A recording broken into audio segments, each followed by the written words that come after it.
Okay, we are now live on Facebook and we will be allowing our participants in. I am going to start our slideshow with the corresponding music. Okay, stand by everybody.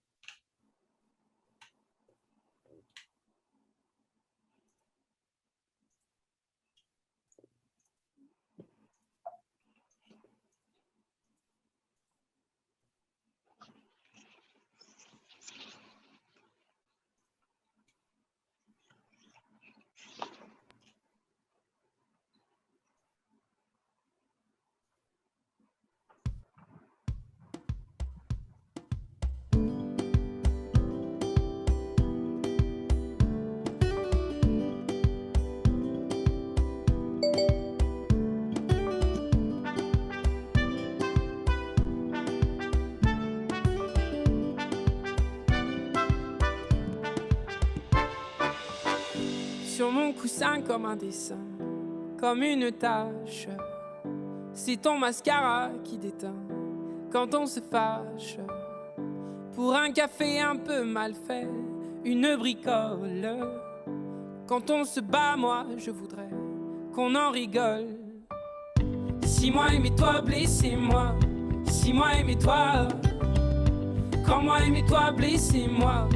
Quand moi aimais-toi. Si moi aimais-toi, blessez-moi. Si moi aimais-toi, quand moi aimais-toi, moi blessez-moi.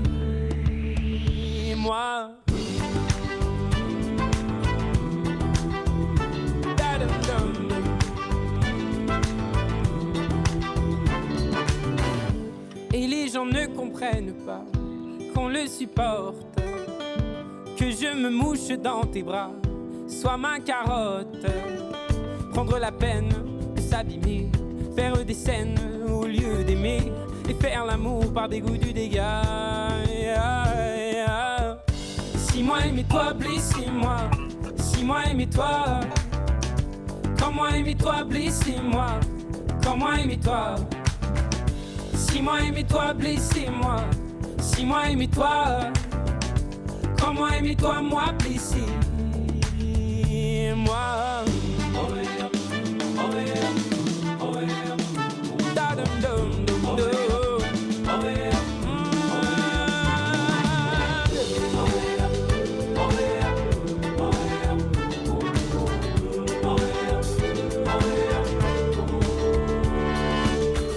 Sur mon coussin comme un dessin, comme une tache, c'est ton mascara qui déteint quand on se fâche.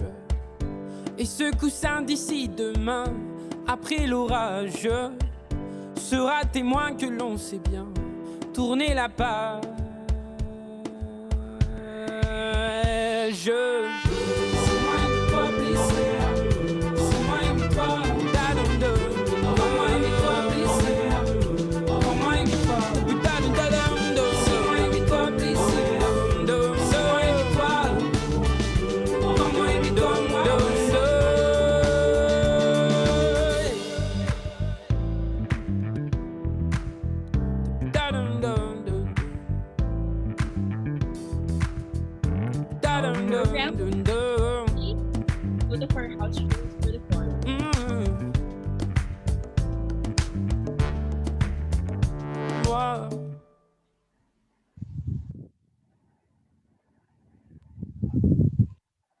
Good day, everyone. Hi, SJ. Hi, AJ. Okay, so our program will start in a bit. I think our technical team will be sharing our house rules.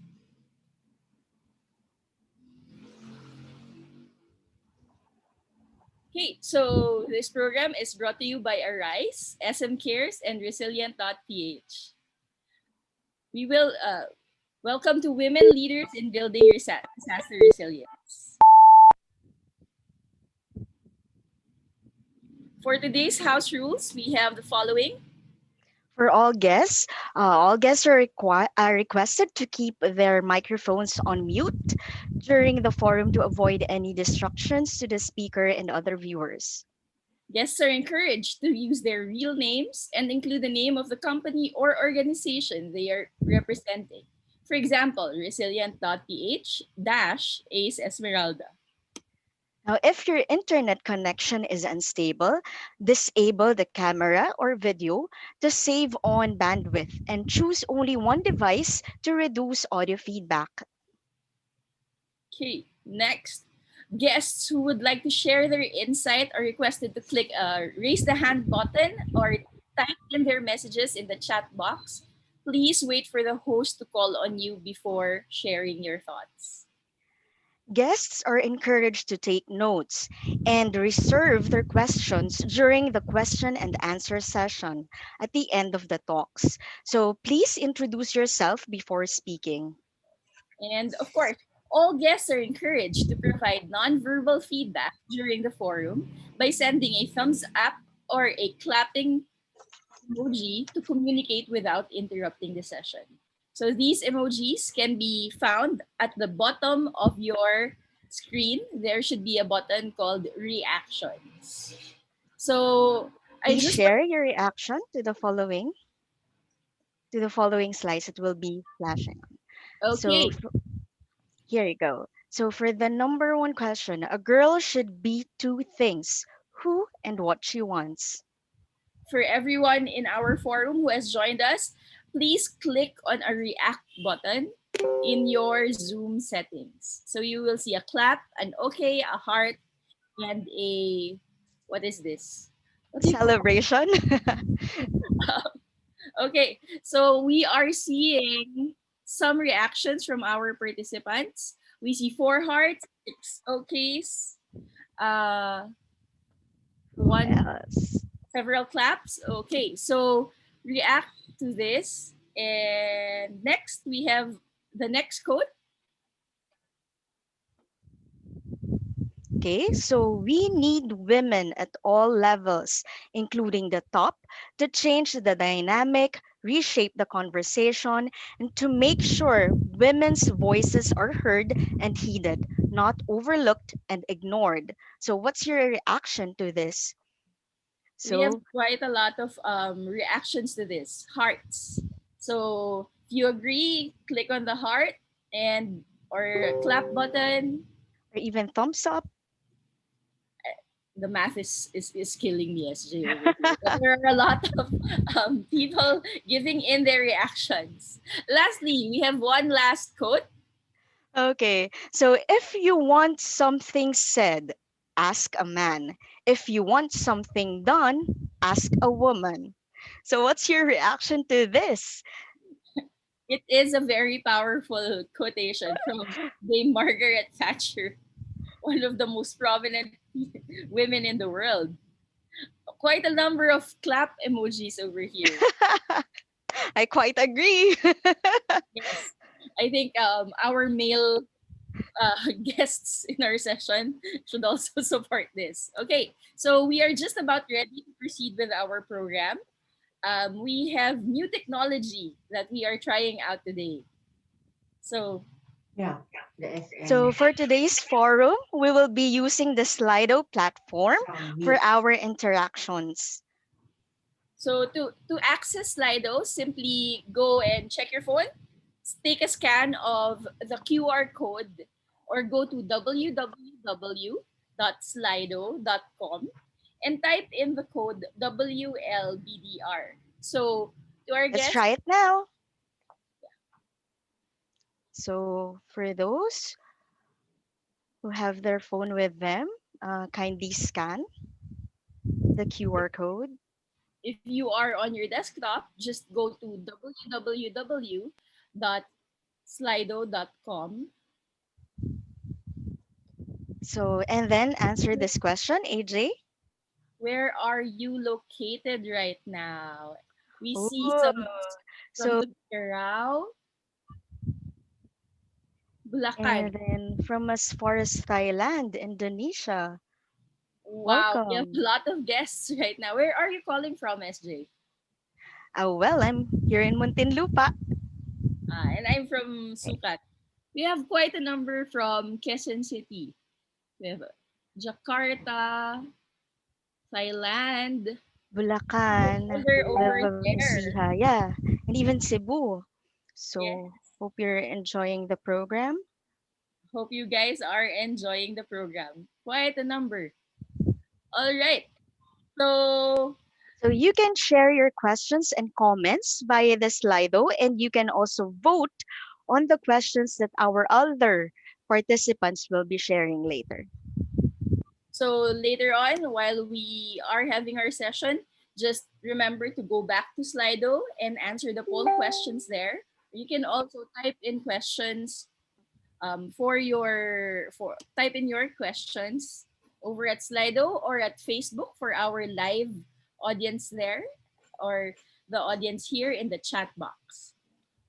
So again, welcome to our event. All right, so we are just gonna start with a short AVP.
Good morning, everyone, and welcome to Women Leaders in Building Disaster Resilience, brought to you by Arise Philippines in collaboration with SM Cares and Resilient.PH. Now, to all of you who are watching outside of the Philippines, good day and thank you for joining us. SJ, I hope you are doing well. Hello. I am. Thank you, AJ, and I hope you are too. And I hope that all of you and your family are safe and healthy. We are. I want to remind everyone we are still in a pandemic and we encourage everybody to remain vigilant and please continue to practice social distancing. And keep doing the prescribed personal safety and hygiene practices. They are for your safety and for the safety of everyone around you. Well, I think this event is a perfect cap to Women's Month. I'd like to greet you. Happy Women's Month, everyone in the call. Happy Women's Month. So before we formally begin our forum, we would like to tell you more about the main organizer of this event.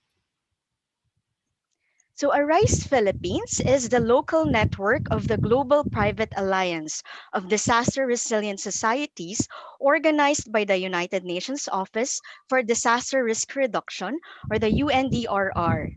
Arise Philippines is a volunteer network of private organizations committed to helping achieve the goals of the Sendai Framework for Disaster Risk Reduction. At present, they have 150 members from various private sectors and industries across the country.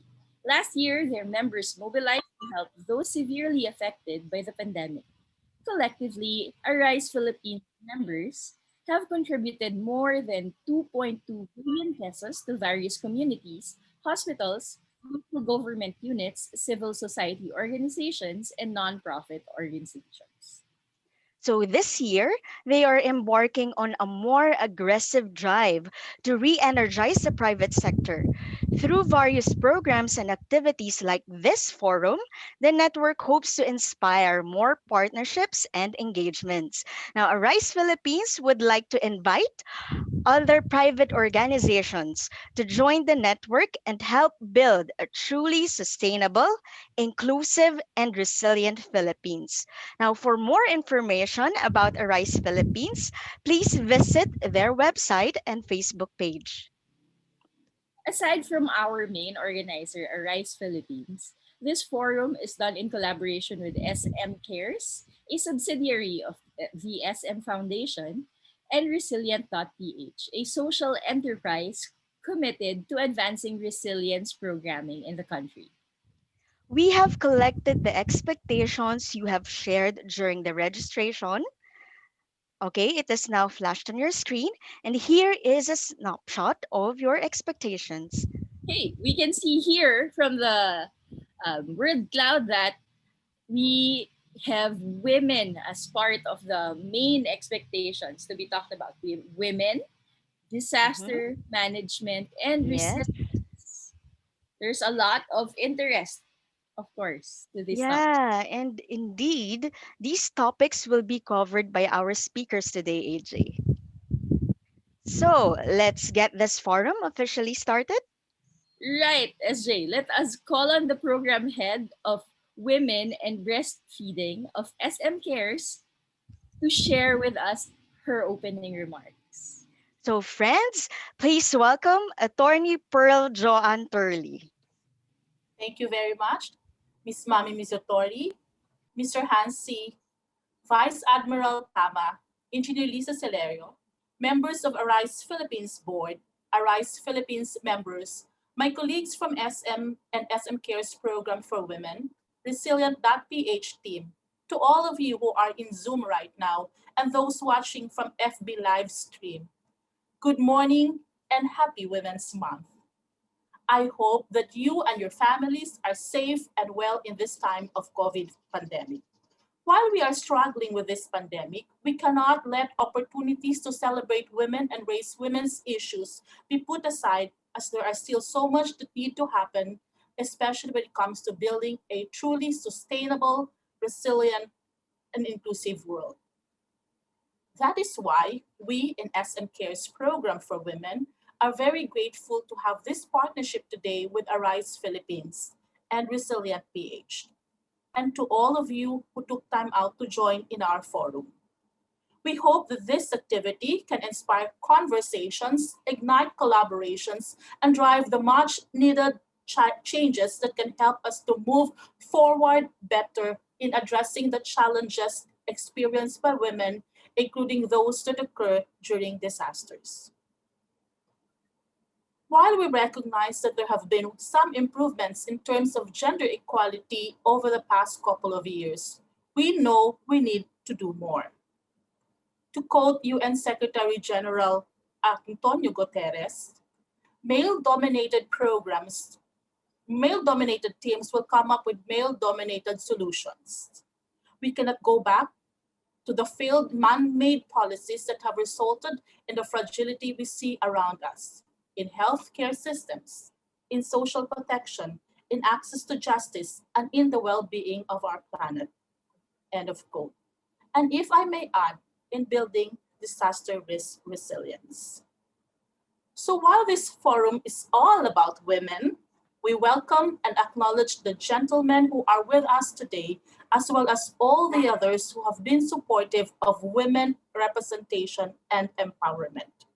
Thank you for recognizing and acting on the undeniable truth that if we want a better world, we really need to work together. And to the women here with us, let us take to heart the theme of the National Women's Month. Women make change. Women make change is both a statement of fact and a call to action for me. We women have made some very powerful strides, and we have indeed made positive changes happen. But we can continue to push for more. We women need to recognize our strengths and take on more leadership roles, especially when it comes to our families, as well as to our safety, health, and well-being. We need more women and women leaders like our distinguished panel of empowered women speakers today to participate in nation building and take up an active role in disaster risk reduction and resilience. Then and only then can we be assured that the world will be the better place because empowered women and all human beings supportive of women are in the center of things. Welcome everybody, and again, thank you and good morning. Thank you, Attorney Turley. As shared by Attorney Turley, this forum is all about celebrating women, but at the same time, raising women's issues, especially during disasters. That's right, AJ. And today, we will focus the spotlight on women leaders who can inspire other women to take on a more active role in building disaster resilience. Indeed, they are women leaders in the field. Through the sharing of our distinguished guests, their experience and insights, we hope to spark that very, very important conversation on the impact of women in disasters and the role of women in disasters. So, as we keep on emphasizing, for a truly sustainable, inclusive, and resilient world, we need everyone to work together.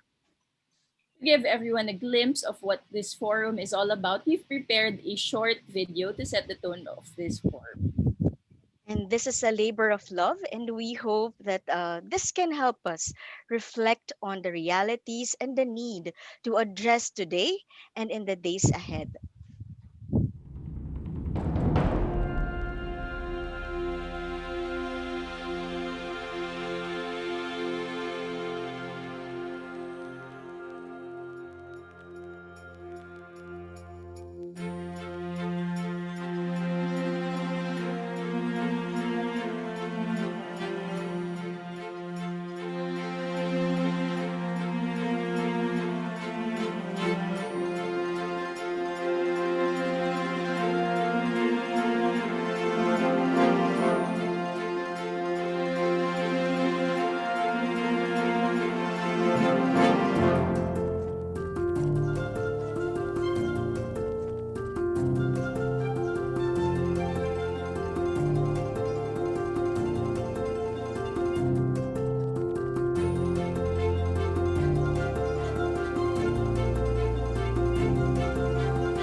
Such a touching video. So, for a truly sustainable, inclusive, and resilient world, we really need to work together.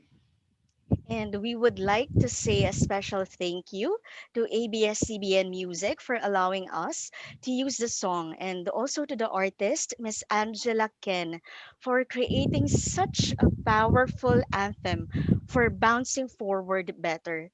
Now, check out the video of Ako Naman Muna on YouTube, and then tell them that this forum brought you here.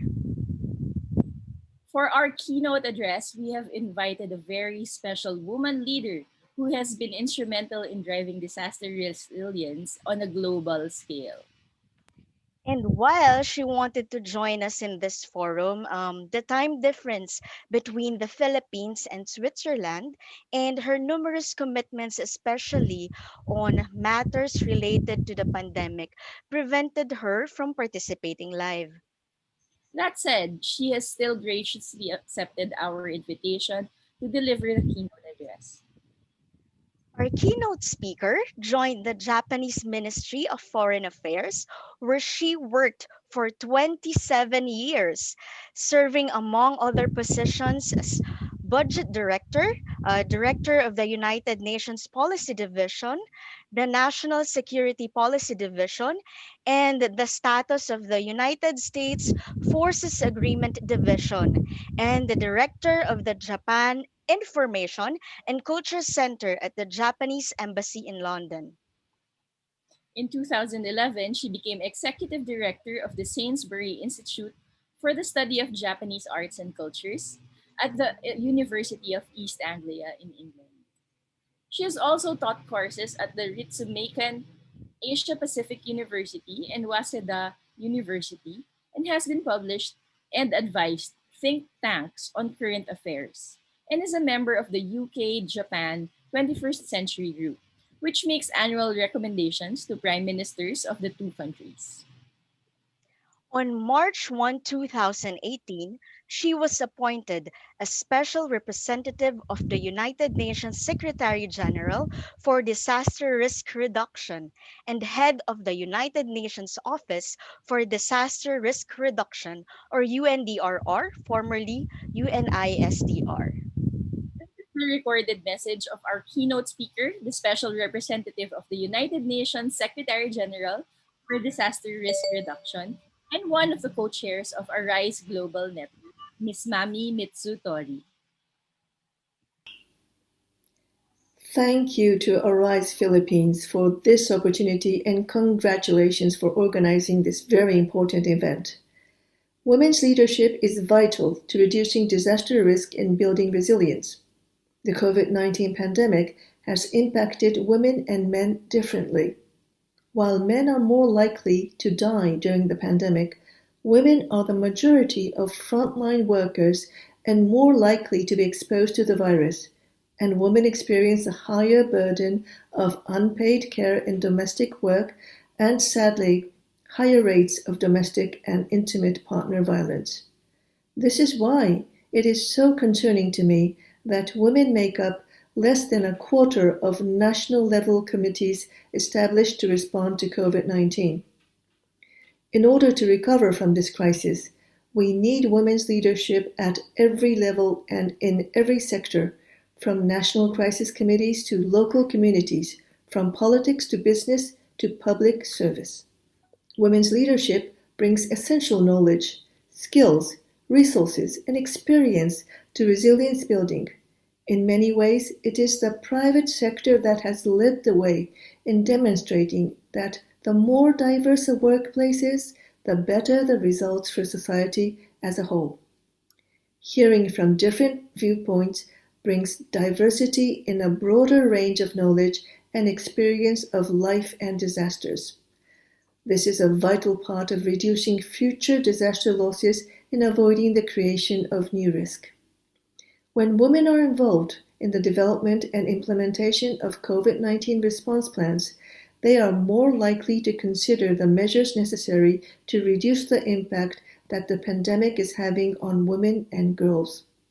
Emerging research has found that countries led by women have been more successful in reducing COVID 19 transmission and have suffered 6 times fewer confirmed deaths from COVID 19 as countries with governments led by men.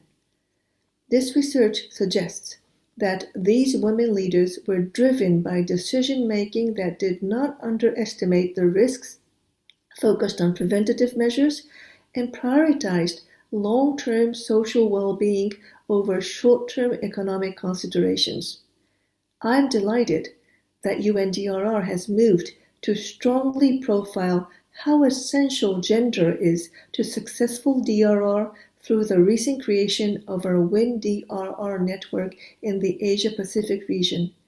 We hope you will join and contribute.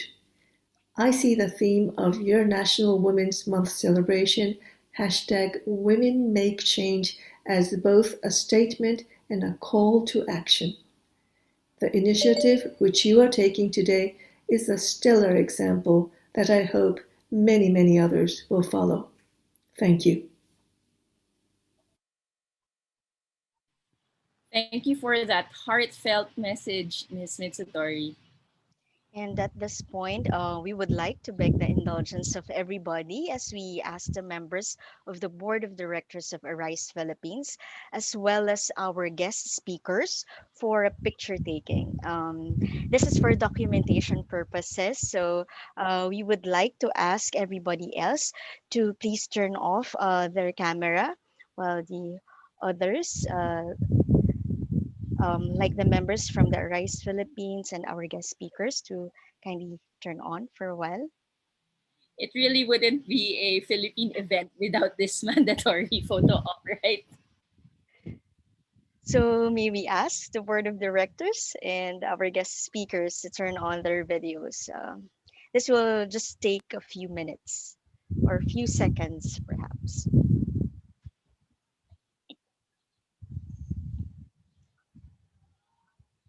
So AJ, While we are setting up the photo op, we would like to say a special thank you to the people who have made this event possible. thank you to Arise Philippines co-chairs Mr. Hansi and Vice Admiral Alexander Pama, and to the members of the board of directors. Also to Mr. Carlos Ruel Banson of SM Supermalls and Mr. Ace Esmeralda of Resilient.PH. Oh, thank you everybody for your patience. Are we done, tech team? Are we done with the photos? All good? Okay, all good. On with the program.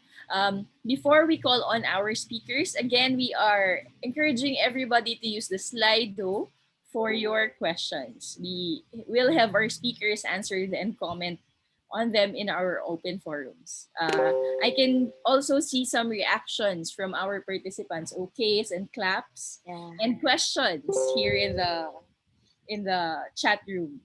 I saw I get goosebumps with your video and the music. Yes, beautiful Thank music. you. So feel free to say whatever you feel as we go along with the program. Now, in organizing this forum, we felt it was appropriate to have our speakers talk about women and women leaders in the four phases of disaster management: prevention, mitigation, preparation, response, and recovery. We begin with prevention and mitigation. Our first speaker is the president of the National Resilience Council, a science and technology-based public-private partnership aimed at the implementation of the Sendai framework for disaster risk reduction, the Sustainable Development Goals, and the Paris Climate Agreement. Concurrently, she serves as the chairperson of the International Advisory Board of the Manila Observatory.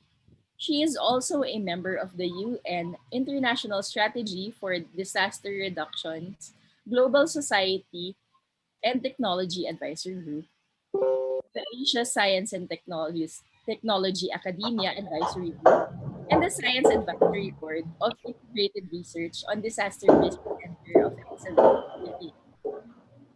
She is a trustee of the Zwillig Family Foundation, the Manila Observatory, and the Ateneo de Naga University. She leads the education and training team for Arise Philippines and is a technical advisor to the Philippine Disaster Resilience Foundation. Now, prior to these appointments, she was the executive director of the Manila Observatory from 2007 to 2016 and a trustee of the Ateneo de Manila University from 2007 to 2017.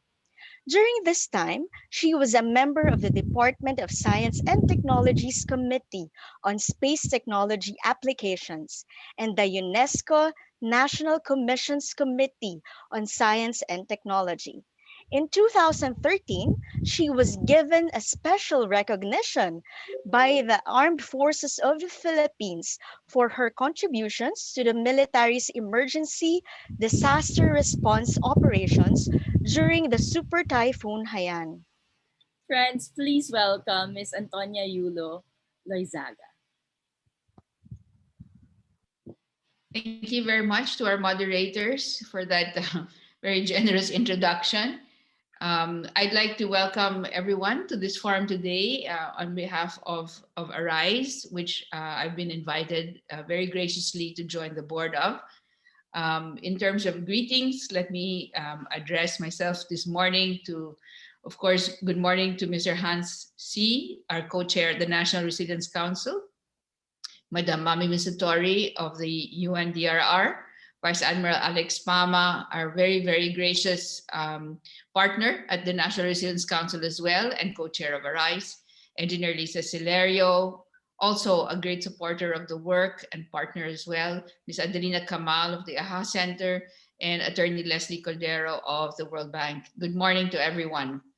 What I decided to do today, given the theme of the conference, is outline our women leaders in climate and disaster resilience, not just in the prevention or risk reduction, but the investment in resilience that is being made by women in science and technology.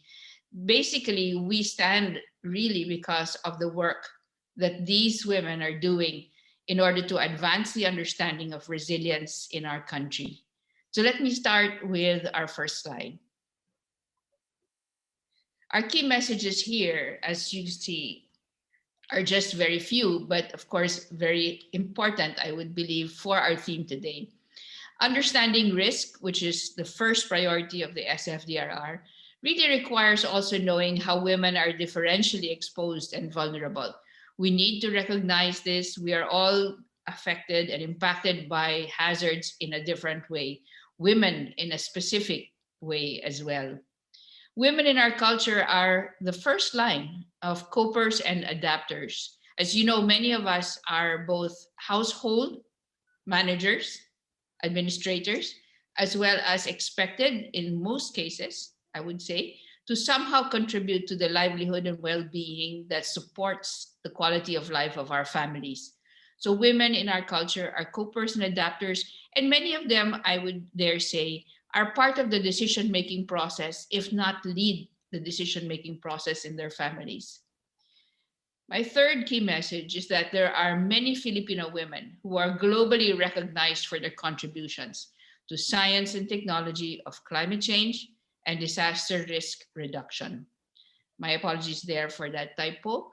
But as you can see, these contributions are critical to resilience and building in our country. Young and early career women scientists in particular need to be supported. And this is something that we should all gather around and actually aim to do. Finally, private sector and academia need to build an enabling environment. As you heard in the previous discussions and presentations, this is still a male-dominated bureaucracy, even though women in the Philippines have a large voice and often are quite committed. We need to build an enabling environment for the contributions and future work to global, national, and local resilience of women in science and technology that are contributing their best to make us understand what is needed in terms of resilience in our country. Next slide, please. Resilience for us in the National Resilience Council, and as many of those who are working together on this topic globally and nationally and locally, resilience is a development challenge. It isn't based on one disaster, because disasters are in themselves not just one off events. They are part of a development trajectory that has made us potentially more exposed to certain types of hazards, and development trajectories that have in fact caused certain inequalities that lead to vulnerability. So we work in the intersection between the climate change agreements, the sustainable development goals, and the SFDRR. And that intersection, as you see very clearly here, is in reducing vulnerability, understanding it first, and then enhancing resilience so that we do not revert to that position of vulnerability prior to a hazard striking. Next slide, please. Resilience and sustainable development are inextricably linked. We have here targets and goals. These are measurable, and some of them are quantitatively measurable, but we must not ignore the fact that there are qualitative measures of resilience. And Ms. Mami had mentioned that earlier. Quality of life issues that relate to well-being, feelings of inclusion, cultural identity, and preservation. These are all part of what cannot be quantitatively measured, but must be qualitatively acknowledged as part of resilience in our country and globally as well. Next slide, please. Disasters, impacts, and gender. This is a work, and I think Attorney Leslie Caldera can speak to this at greater length, that was published by the World Bank fairly recently, that really acknowledges the cycle of gender inequality and vulnerability. And therefore, disaster impacts are part of a cycle that perpetuates the deepening of the vulnerabilities that may be experienced by those who are discriminated against because of gender. And women are among those who have been discriminated against because of gender. So inequality is linked to vulnerability, marginalization, the removal or exclusion from certain types of resources and treatments are part of the vulnerability that we actually experience in our societies. Next slide, please. So at the National Resilience Council, we've adopted a framework. Essentially, it's a system of systems framework. It acknowledges that, in fact, there is complexity associated with resilience and the capacities that are needed in order to anticipate and prepare, in order to absorb and accommodate and adapt, capacities to manage or maintain our functions, capacities to bounce back and to bounce forward are all part of an interlocking system of systems. And here we see, in fact, that leadership and governance are the key to this type of journey. We must be cognizant of the fact that human development, the economy, infrastructure, which are the built environments that we actually execute, the environment itself, and human security are all interdependent, and we cannot exist by living in silos.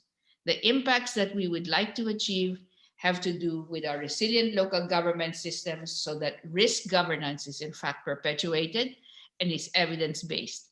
And that results in reduced deaths, damage, the preservation of livelihoods and assets, and finally, development continuity, a trajectory that we hope will be equitable, sustainable, and resilient.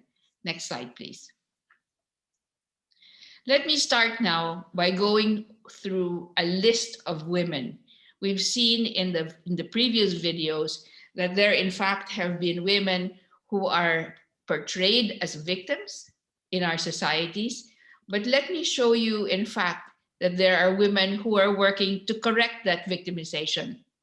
And these are women who are champions in their field. My essential message today is whenever you see anything published or hear any voice from among these women that you see here, these are the women's voices that we need to support.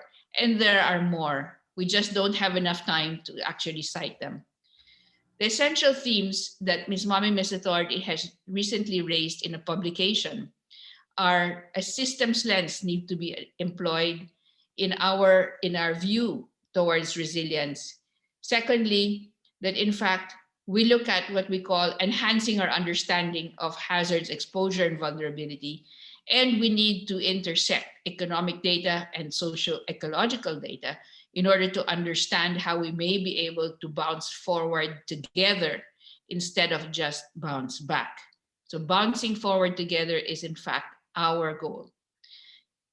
The themes of transdisciplinarity and vulnerability and gender are key to resilience building. By transdisciplinarity, we mean we need to cut across disciplinal silos. Social science and physical science and industrial sciences need to be intersected in order for us to understand the extent and the impact of our exposure to hazards, the type of exposures we're experiencing, and vulnerability itself. You have here Dr. Emma Porio, who is leading the charge towards transdisciplinary action research, wherein she's actually unified different types of scientists and practitioners in the work that she does.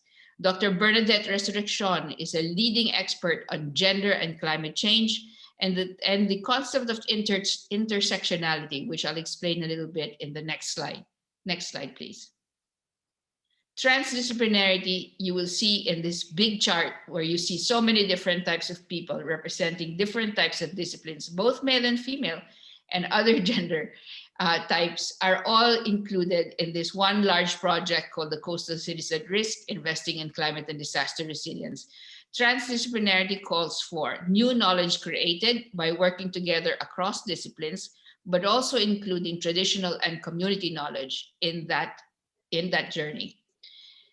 Intersectionality is a key concept in terms of gender and inclusion, particularly gender and climate change and the inclusion of women and other genders, of course.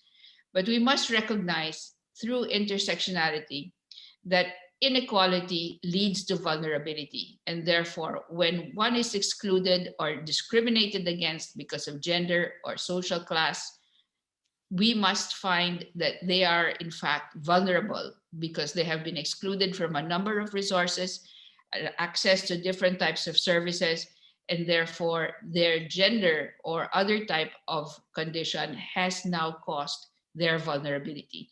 So intersectionality is recognizing that discrimination leads to marginalization, leads to inequality, and that inequality leads to vulnerability. Next slide, please.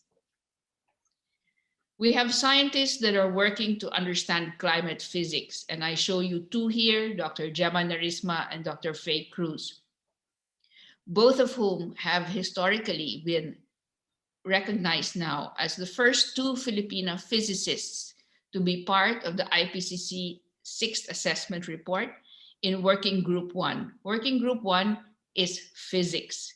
We're not talking about impacts, we're talking about the understanding of the physics of climate change globally, regionally, and locally. Dr. Gemma Narisma, whom I feel very sorry to say we've lost in the last month, Dr. Gemma Narisma has in fact reached the distinction of being coordinating lead author, a distinction that is given to internationally recognized scientists in this field. Dr. Faye Cruz is also a lead author in IPCC Working Group 3. They're both included in a team that has been working on the downscaling of regional climate models for the Philippines and for the region, Southeast Asia. And both are historically the first Filipino scientists that have been part of a major NASA mission that was conducted here in the Philippines. Next slide, please. So here you see that NASA mission that involved 2 aircraft from NASA, different teams from all over the United States, different scientific organizations, then the Manila Observatory led by Dr. Narisma and Dr. Cruz. And you see an image of them there at the IPCC meeting for Working Group 1, the physics of climate change. Next slide, please. Analyzing risk and drivers as well as risk drivers and impacts. Dr. Vicente and Dr. Rosa Perez were part of a major Asian Development Bank study that established a climate risk screening tool for South Asia. This climate risk screening tool involved remote sensing and geographic information systems. So they've done this now for different countries in South Asia, but we have not done this for the Philippines. So I urge all of your support for them and others who are part of this activity to actually begin focusing on climate risk screening and your remote sensing and geographic information systems tools in order to analyze the risk drivers and impacts of climate change and other types of hazards in the Philippines. Next slide, please. Here you see consultation events wherein they actually worked on the understanding of climate change impacts and the training of trainers for climate and disaster risk assessments across many LGUs and academic partners, and the application of remote sensing and GIS to map hazards, exposure, and vulnerability, and then analyze risk. Next slide, please. Leading science, discovery, and innovation. Dr. Giselle Padilla Concepcion is the president of the Philippine American Academy of Scientists and Engineers. PAASE has over 400 members of scientists and engineers that are Filipino and American, and they work all over the world. And she now represents this group of scientists and engineers who are willing to provide assistance to the Philippines in terms of its development and resilience needs. She also is part of a faculty of the UP Marine Science Institute, which is well known for its expertise in coastal, marine, and aquatic science. And in fact, in the next slide, I will show you what she is also known for in terms of disease. Dr. Lau David is well known globally for her work on oceans. She's a physical oceanographer interested in the impacts of climate change on oceans and marine life. And she is a Towns awardee. She's actually developed a technology, which I'll speak about in the next slide. Next slide, please. Dr. Padilla has actually developed a potential cancer cure from sea snails, from marine life that actually she has been able to extract through her years of expertise and work at the UP Diliman. And she is afraid, in fact, that climate change will impact the potential of our use of these resources in order to better our lives in the country as well as globally. Dr. Lau David has actually developed and rolled out a technology to actually do a fish census from remotely controlled devices that you can actually count fish and our marine resources using a specific technological intervention. She also has led an all-women team of scientists and divers working on conservation and climate change mitigation and adaptation. Next slide, please. So in conclusion, I would have these last few ladies, women in their own right, women in power and authority. Evidence-informed risk governance is critical to resilience building. At the LGU level, we have two powerful mayors. Mayor Beng Climaco of Zamboanga City, who is in fact the mayor of a city that has a complex and dynamic risk profile because of its human security issues, its history of cultural complexity, and of course, there is a history as well of terrorism and violence that she needs to confront, aside from the impacts of climate change and disasters on her city. Mayor Madel Alfilor leads a city, Iriga, which sits across two live volcanoes. She's landlocked, but in this time of COVID, she's actually been able to make use even of tricycle drivers in order to deliver food relief from the farmers in her city as well to those that are in need because of lockdown. So you have two dynamic mayors using evidence from science and technology to actually govern risk in their local governments. Next slide, please. Evidence-informed risk governance in the CSO community. And these are my second to the last slide. Ms. Jessica Dator Bercilia of the UP Visayas faculty. Jessica has been an advocate for climate change and head of Christian Aid UK's climate change advocacy for many years in Asia and the Middle East. She now works to organize multi-sectoral groups to work on specific vulnerabilities and exposures, particularly in the Iloilo City. She's headed a group called the ACT Alliance, which is an association of Christian churches. And it's really a faith-based group together with Christian Aid. And she's been able to lead them towards absorbing the IPCC reports and implementing policies in terms of their humanitarian actions. Marianne Ignacio. And Marianne leads K-Co-op Kasagana Ka, cooperative. And this cooperative is actually now using science and technology to increase the resilience of the livelihood and enterprise partners that they have in the whole cooperative all over the country. Specifically, I want to note, and this is something that I wish to share with you, she leads a project Carinderia, which is a food relief project in the most informal and vulnerable communities in the city, wherein 10 carinderias are trained to feed 200 people, 200 families, excuse me, when they are in lockdown. So the 10 carinderias within the certain vicinity are organized, and they are marshaled to actually help feed those that are on lockdown in the informal settlements that K-Co-op works in. Mayan is now using a geographic information system and hazard and risk analysis in order to ensure the resilience of the work of the cooperative. So these are the type of women leaders in the CSO community that we need to look for. They have imbibed science and technology in the work for humanitarian as well as the social work and social protection work that they're doing. Next slide, please. My final slide is really about the future. And these are young scientists, young women to watch. Dr. Noraline Uy, Dr. Julie Dado, and Flordelisa del Castillo have all received PhD fellowships from different universities. Dr. Uy is a climate and disaster risk specialist. She now is a knowledge management systems developer for the International Recovery Platform in Kobe. IRP is a group that is organized by the UN and other international financial organizations and some national and local governments looking at recovery as part of the resilience cycle. She's an IPCC working group contributing author.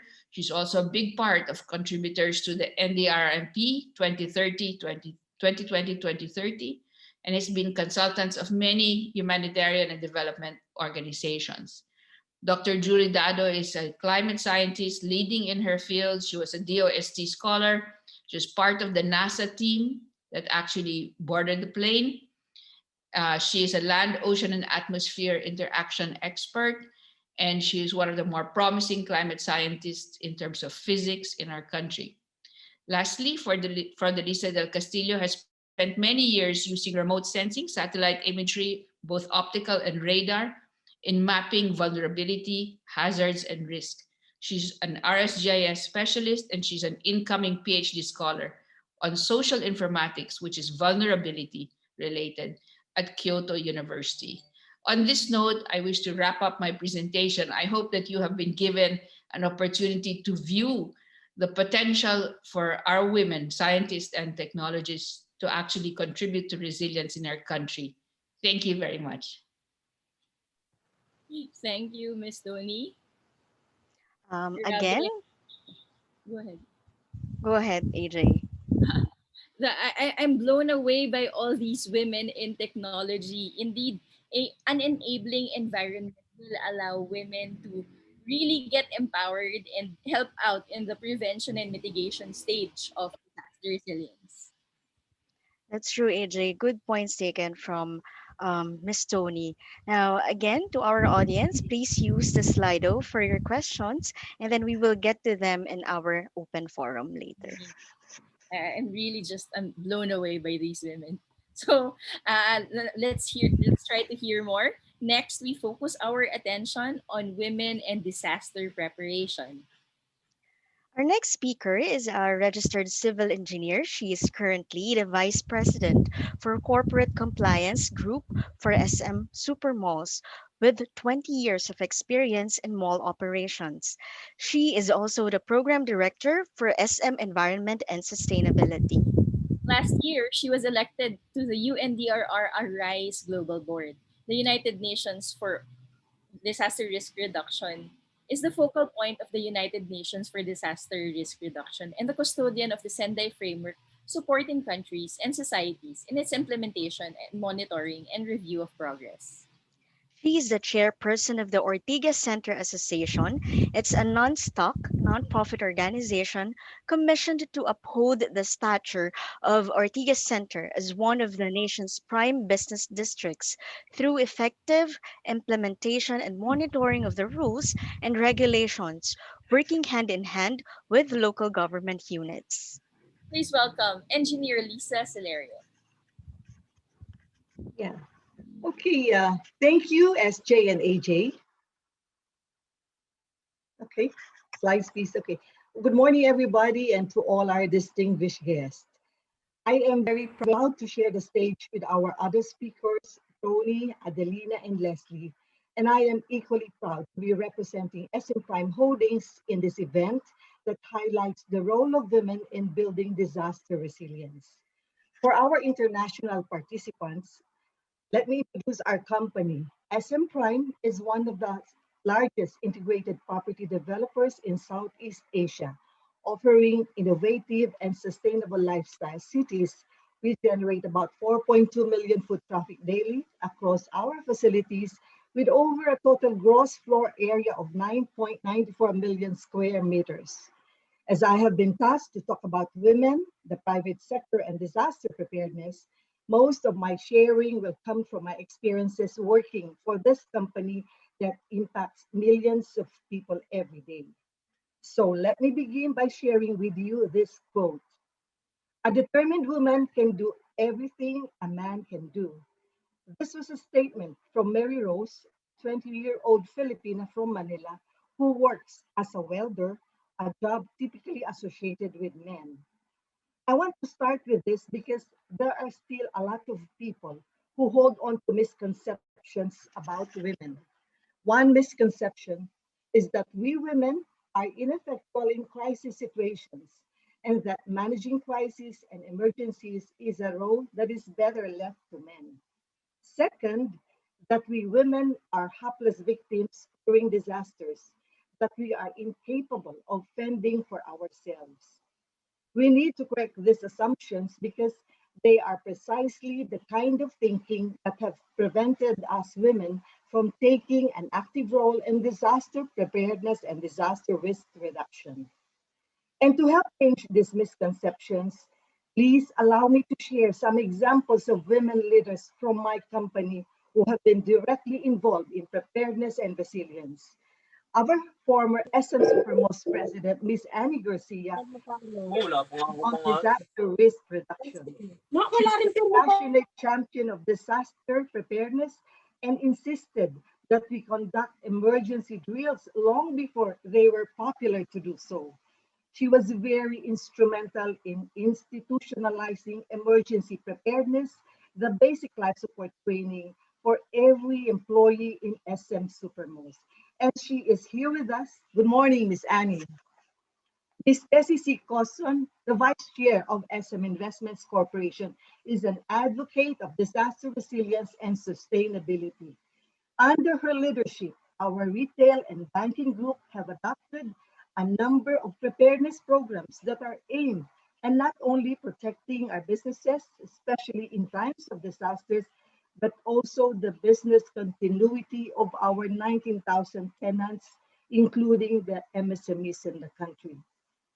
And before talks of resilient infrastructures became mainstream, our Vice President of Design, Architect Fides Xu, has been diligently leading the company with disaster resilient design features in our property developments to protect our facilities and investments and the communities where we operate.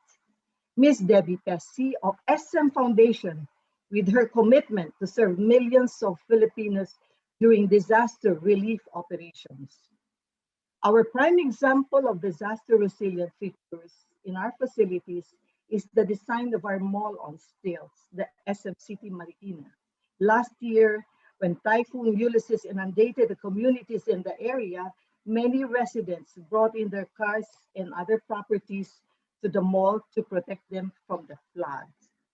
And I can spend the entire day just sharing with you the various disaster preparedness interventions and programs that we have in place in SM. As I have mentioned, These are both for the protection of the company and the protection of our stakeholders and the communities with whom we will not be the strong company we are today.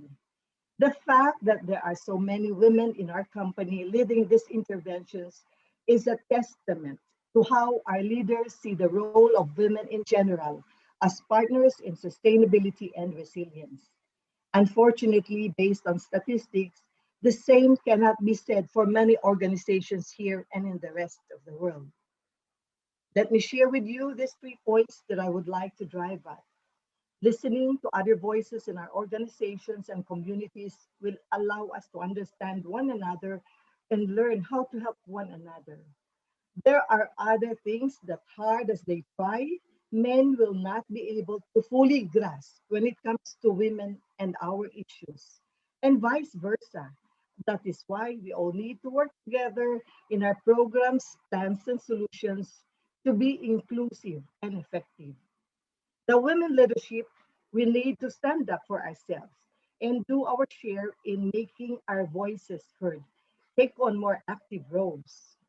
With more women and women leaders in the private sector, we can help fine-tune disaster preparedness, interventions, and policies so they become more effective and inclusive. This is the same sentiment shared by UN Secretary General Antonio Guterres, and it cannot be clearer than this. There is strength that comes from diversity, and we cannot let only half of the world's population determine the fate of the whole. Take note of these observations too. The number of women in key leadership roles have increased very modestly, perhaps because there are more men in the private sector, so we see more of them getting promoted versus women, but not in SM. SM has a unique organization with bigger women population and management executives. In terms of disaster preparedness, we as a country still has a long way to go before we can truly say we are ready for what's to come. In the Philippines, where we get 20 typhoons a year, some of which are really devastating, the impact of disasters can stretch for years, especially among the vulnerable sectors. As we have seen in this pandemic, much of the resources have been earmarked or for development have been diverted to relief and rehabilitation. Many businesses are forced to shut down because of disasters, leaving many employees displaced. We can minimize the impact of disasters in our businesses if we focus more on disaster risk reduction and preparedness. Some are more prepared than others. Disasters affect us all. Your facilities may remain intact, but if your consumers and customers are affected, your business will definitely be affected. That is why disaster resilience is everybody's business. And this is what I keep on hearing from our chairman of the executive committee, SM Prime Minister Hansi, a very staunch advocate of disaster resilience. What affects the community affects us, so we do not lift a finger to help our customers and consumers in the communities where we operate. We will not have a viable future. Disaster preparedness is not just about the government's responsibility. The government has its share, but every one of us has a role to play to ensure that our families, our properties, and our livelihood are all protected. I cannot emphasize this point enough. Disaster preparedness and resilience makes absolute business sense. Investing in measures to protect your organization, your employees, your profitability, and the consumer and the customer base you depend on is a strategic business imperative. So, what exactly is expected of us from the private sector? Bare minimum, the expectation is to ensure that our businesses are prepared for disasters so that those that depend on us, our employees and their families, get to continue to work and secure their needs. And for those who have the capacity, sharing resources to help in disaster preparedness of the communities will not only build goodwill, but will also make your customers and consumers appreciate your company and your brand. And finally, there is something I strongly encourage. Let's be part of the conversation on disaster resilience. Share your insights and opinions to decision makers and help develop policies that really work and are inclusive of the issues of the vulnerable sectors. So let me ask these members of the private sector who are in this forum, are we preparing effectively for disasters, for ourselves, and for our communities? Do you have a well-developed business continuity plan?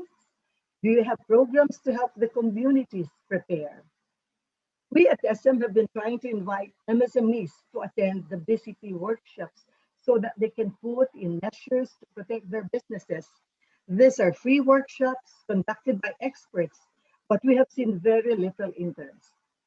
While we understand that many businesses, especially the smaller ones, are focused on keeping their businesses afloat, we feel that there are a lot who still prefers to be reactive than proactive when it comes to disasters. And this is something that you leaders and the future leaders can help change. Having shared with you some realities, the challenges of disaster preparedness and what is expected of business in times of disasters, allow me to share with you my personal views about the role of women leaders in the private sector on disaster preparedness. Leadership, whether by a man or a man, should be about getting a team or a group to accomplish a set task.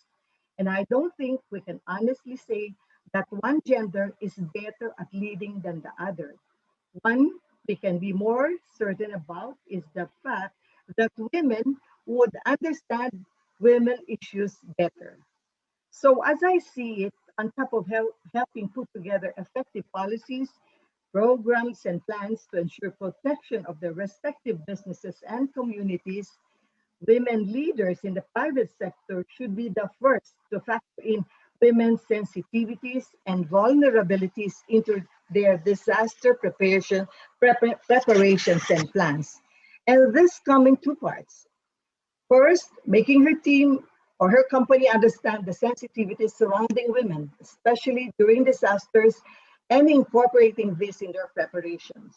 Second, tapping into the immense power of women in the communities and in their own organizations to contribute to disaster preparedness. We in the private sector can contribute a different perspective to improve our business continuity plans. We women can exert our influence in our homes and communities to develop better disaster preparedness programs. And we can help shape policies on disaster resilience that are more inclusive and sustainable. I know that these things can be done, and there is still so much room for growth and improvement. So let me end my presentation with this. We need to work together in a truly sustainable, inclusive, and resilient world. And we women have a big role to play in crafting disaster preparedness policies, programs, and plans so that this become more effective for all our stakeholders in our communities. Thank you very much. More power to Arise Philippines, Resilient.PH, the SM Cares, and Happy Women's Month. Thank you. Happy Women's Month, Miss Lisa. Thank you, Miss Lisa. Good points earlier about the diversity and inclusivity that we need in order to strengthen our preparedness in times of disasters. And it's good to hear that more and more women are stepping up into the executive position, taking the lead in the preparation phase against any disasters, especially in the development of the business continuity plans, which is really needed by all the private sectors. And good thing that we really have to factor in that sensitivity when it comes to coming up with the different plans on the ground. It's really great that we are starting this conversation. I can see the chat box lighting up there. It's full of opportunities to create that conversation. I see some people already creating linkages with each other. And again, to our audience, just feel free to drop a comment on the slide on the chat room or on the Facebook page. Yes, and at this point, AJ, we move on to outside of the Philippines and turn our attention to the ASEAN region. Sharing her insights and experiences next is the Executive Director of the ASEAN Coordinating Center for Humanitarian Assistance, or the AHA Center, since 2017. Reporting directly to the governing board that consists of the heads of national disaster management organizations of the 10 ASEAN member states. She is responsible for leading the center in operationalizing the ASEAN leaders' declaration on One ASEAN, One Response, and implementing the vision for ASEAN to become the global leader in disaster management. The AHA Center, or the AHA, is the primary ASEAN regional coordinating agency on disaster management and emergency response, set up by the 10 ASEAN member states in November 2011. And our next speaker has led the AHA Center in facilitating ASEAN's effective response to major disasters, including the back-to-back multiple emergencies in 2018, where the AHA Center played a major coordinating role. In December 2018, with the five other first responders in Asia, the AHA Center received the prestigious Asian of the Year award from the Straits Times Singapore. Prior to working with the AHA Center, our next speaker has served for more than 20 years in the ASEAN Secretariat from 1994 to 2016. She initiated the development of the ASEAN Agreement on Disaster Management and Emergency Response in 2004 and its work programs, as well as establishment of the AHA Center in the early stages. She also played a major role in the ASEAN's response to Cyclone Nargis in Myanmar in 2008, where she set up and led ASEAN's first ever large-scale humanitarian response operations on the ground. Everyone, please welcome Miss Adelina Kamal. Thank you very much, AJ and SJ. Good morning, greetings from Jakarta, Indonesia. Selamat pagi in my language. Magandang umaga. I hope that you are all well. Thank you so much for inviting me, participating in this Women's Month webinar by Rise Philippines. Congratulations for organizing this.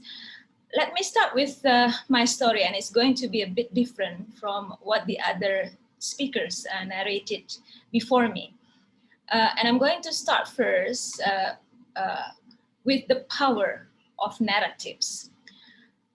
I grew up in the archipelagic country of Indonesia. We have 17,000 islands in Indonesia. And I grew up with the stories of women leaders. And these are women leaders, women warriors, heroines who fought for our independence and who fought for equality and literacy for all Indonesian women.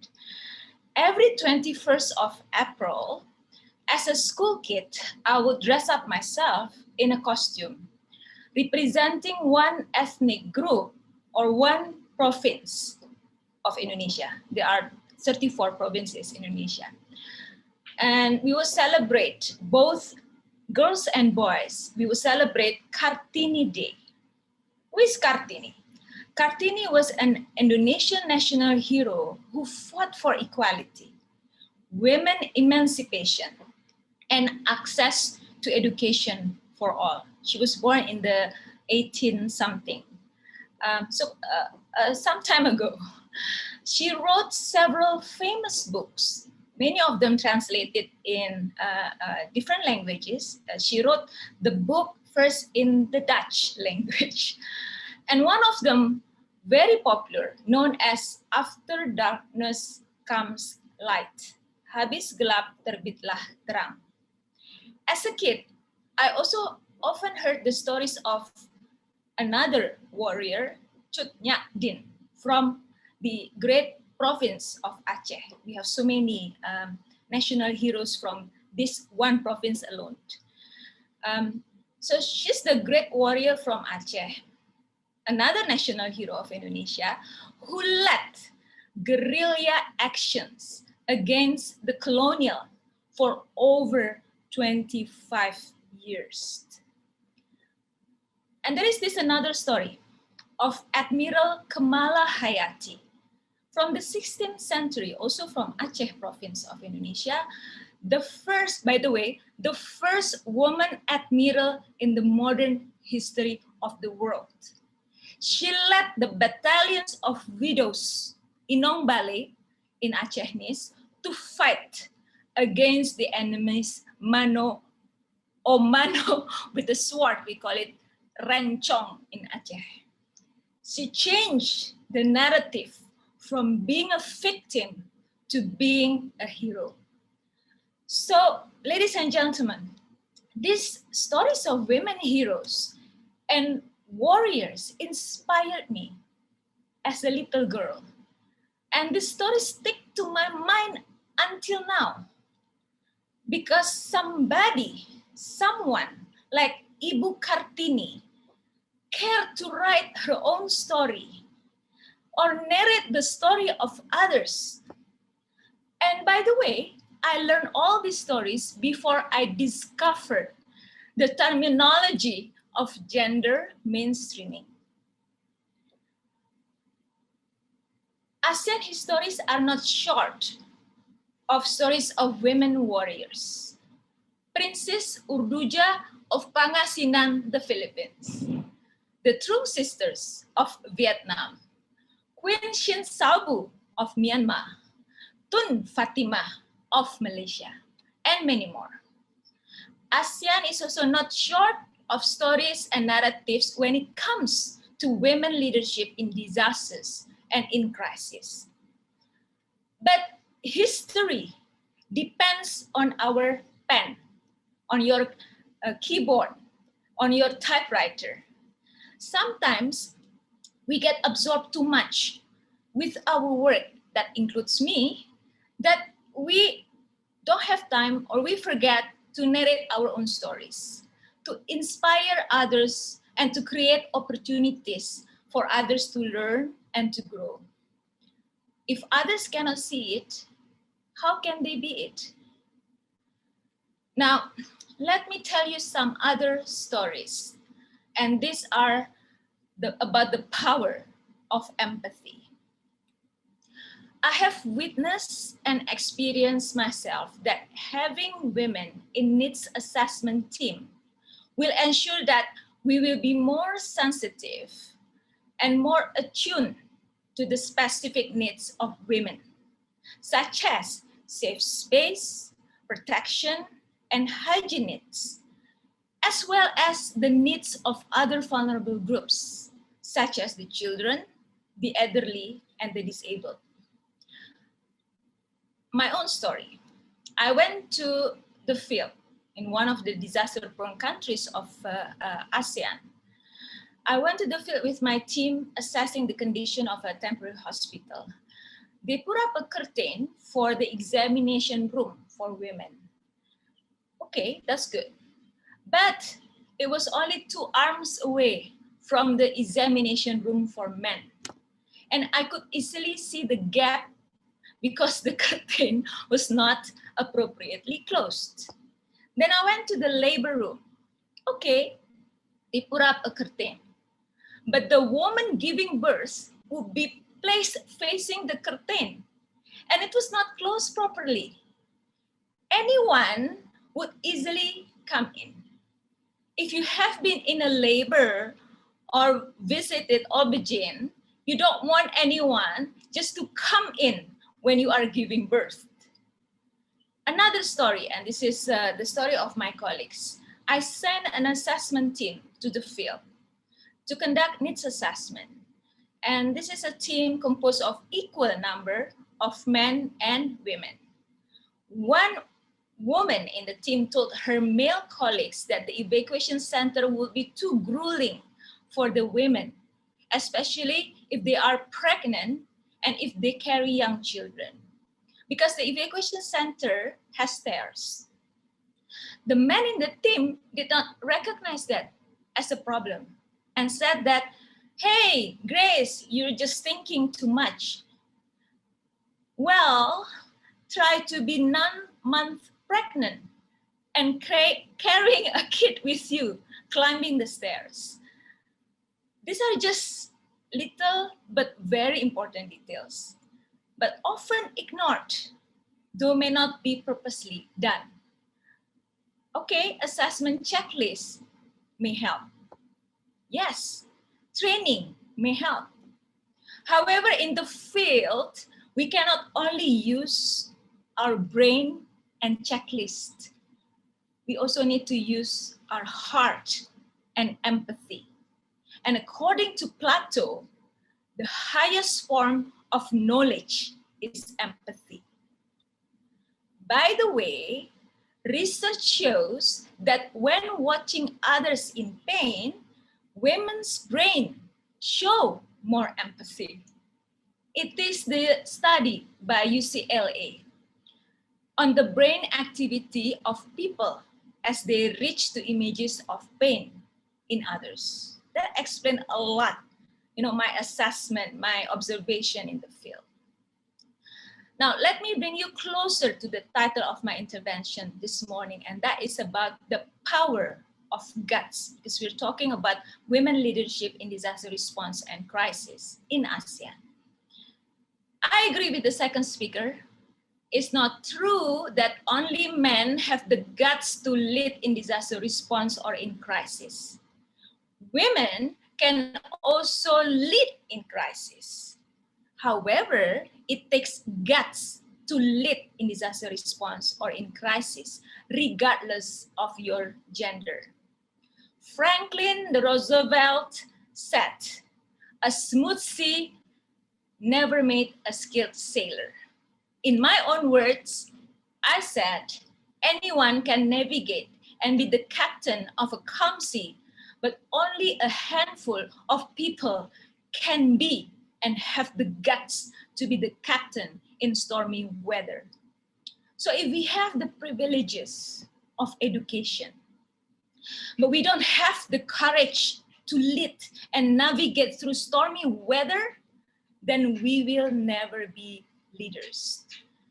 Leadership is tested during crisis, but leadership can also be molded during crisis. In fact, it's the best training ground to build our leadership muscles.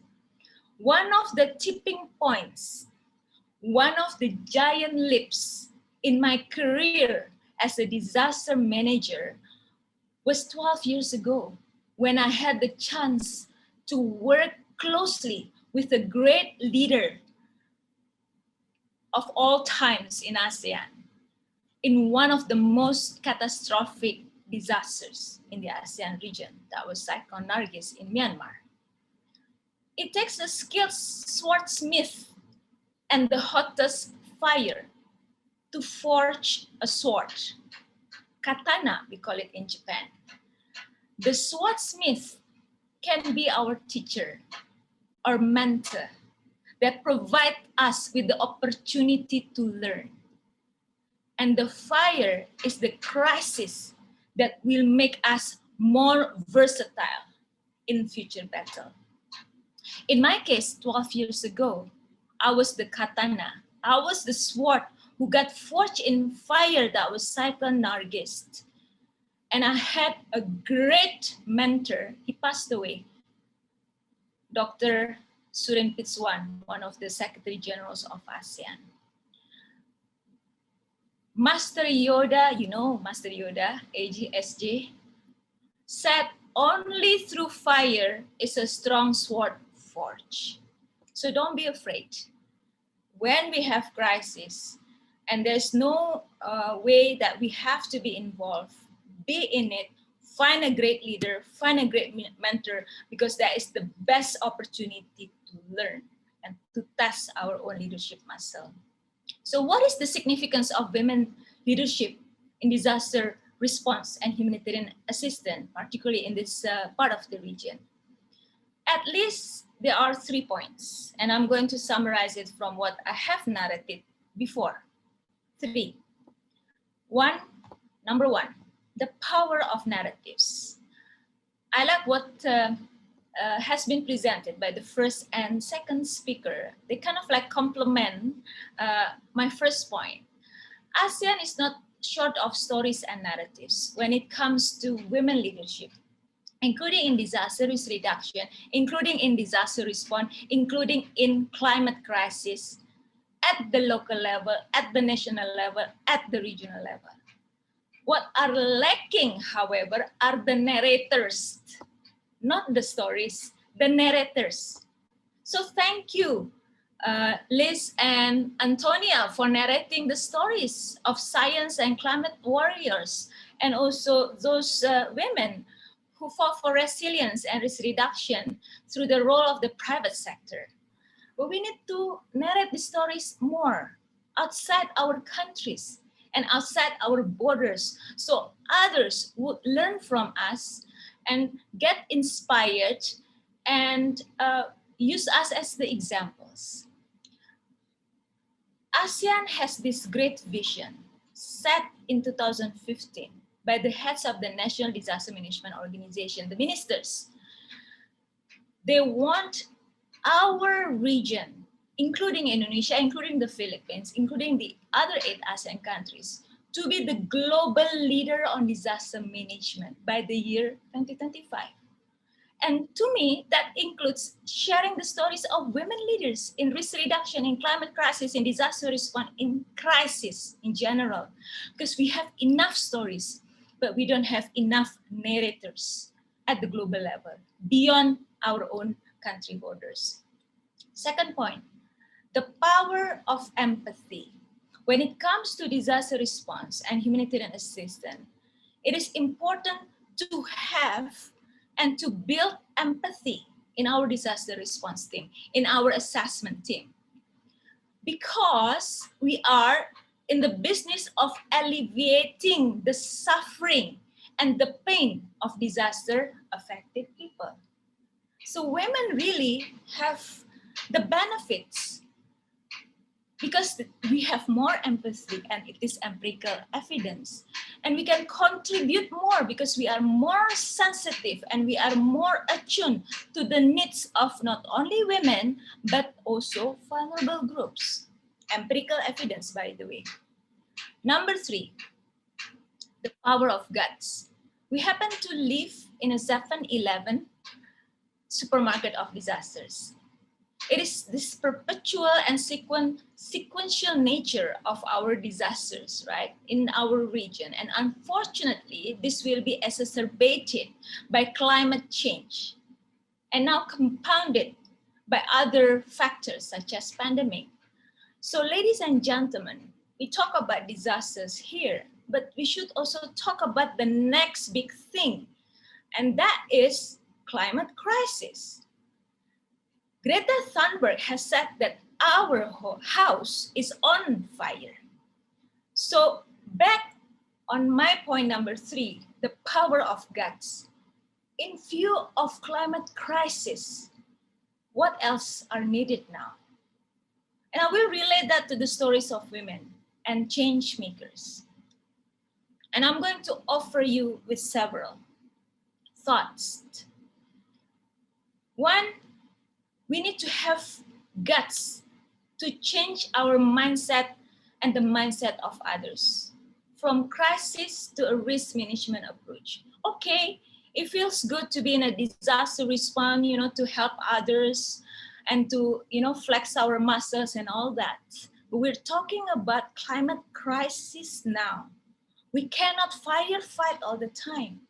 There will be time when we will exhaust our leadership muscle because we keep firefighting.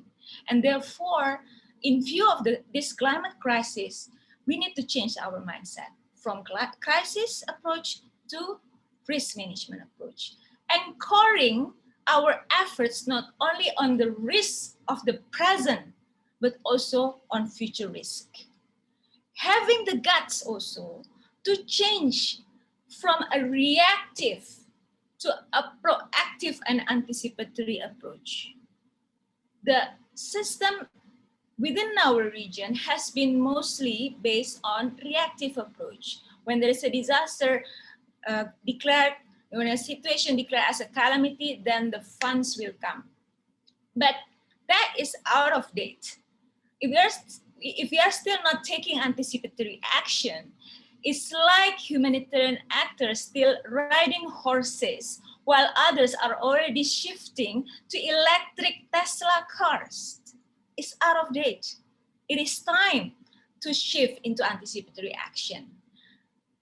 Having the guts to change the business models in the global humanitarian system from the supply-driven ecosystem to beneficiary-driven ecosystem. Can ASEAN do it? Can. Because we have enough examples, we have the laboratories of disasters. Over the past 15 years, we have experienced world-class disasters, but we cannot do this all the time. We have to do this and turn the crisis into opportunities, the disaster into lesson, and our crisis mode into risk management mode. Not many ASEAN women, however, participating in the global humanitarian conversations. Not many. We also need to have the guts to promote a more horizontal, localized approach rather than vertical top-down approach. And that's what I said earlier about changing from the supply-driven ecosystem, not ecosystem, to beneficiary-driven ecosystem. Having not only the foresight ability, but also the ability to agile. So these are what changes needed in view of the climate crisis. And all this require bolder moves, bigger guts, a contrarian approach, different from the pack, different from the mainstream. A total reset in our humanitarian mindset. For that, we don't only need women. We need both women and men, boys and girls to succeed, to change the headline of ASEAN from being the 7-Eleven and supermarket of disaster into countries that are more reliant on themselves and a region that is self-sufficient. That to me is building disaster resilience in our countries and in our region. Thank you very much for inviting me, and maraming salamat po. That's amazing, Miss Adelina, Miss Gamal. If I guess if we can see the other people in the audience, you would see them nodding like us and smiling Yes.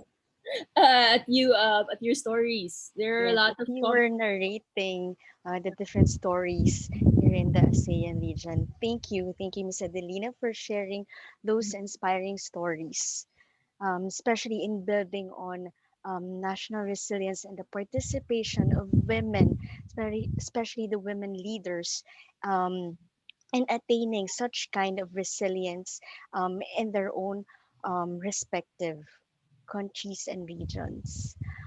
So some of the points that we have taken from your counts earlier. So we really need to involve women, especially in the needs assessment, and allowing a more diverse and inclusive assessment of the response, especially the humanitarian response that we're currently doing in the disastrous countries, and especially in responding to the needs of the vulnerable groups, including women. Now, I'd like Yeah. to share. Yeah. Do you have any more additions, Well, AJ? from our past three speakers, it really is all about the skill of women to be more attuned and be more sensitive. More to the point of Ms. Kamal, that empathy is needed in Yes. disaster resilience.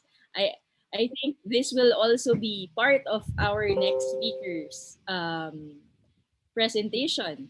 So Yes, at the this power of point, narratives, empathy, and having that more beneficiary-driven approach to for a product. response. Yes. Yes. What is this? I think we are showing some comments. Are tech team showing some comments? Comments from our chat box. Do we have those? If none, should we proceed? I think we should. Okay,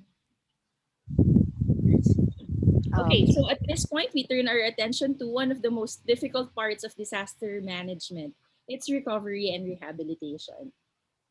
Now, our next speaker is someone very close to our heart, AJ and my heart, as she was one of our very passionate professor in the Executive Master in Disaster Risk and Crisis Management, or EMDRCM program at the Asian Institute of Management.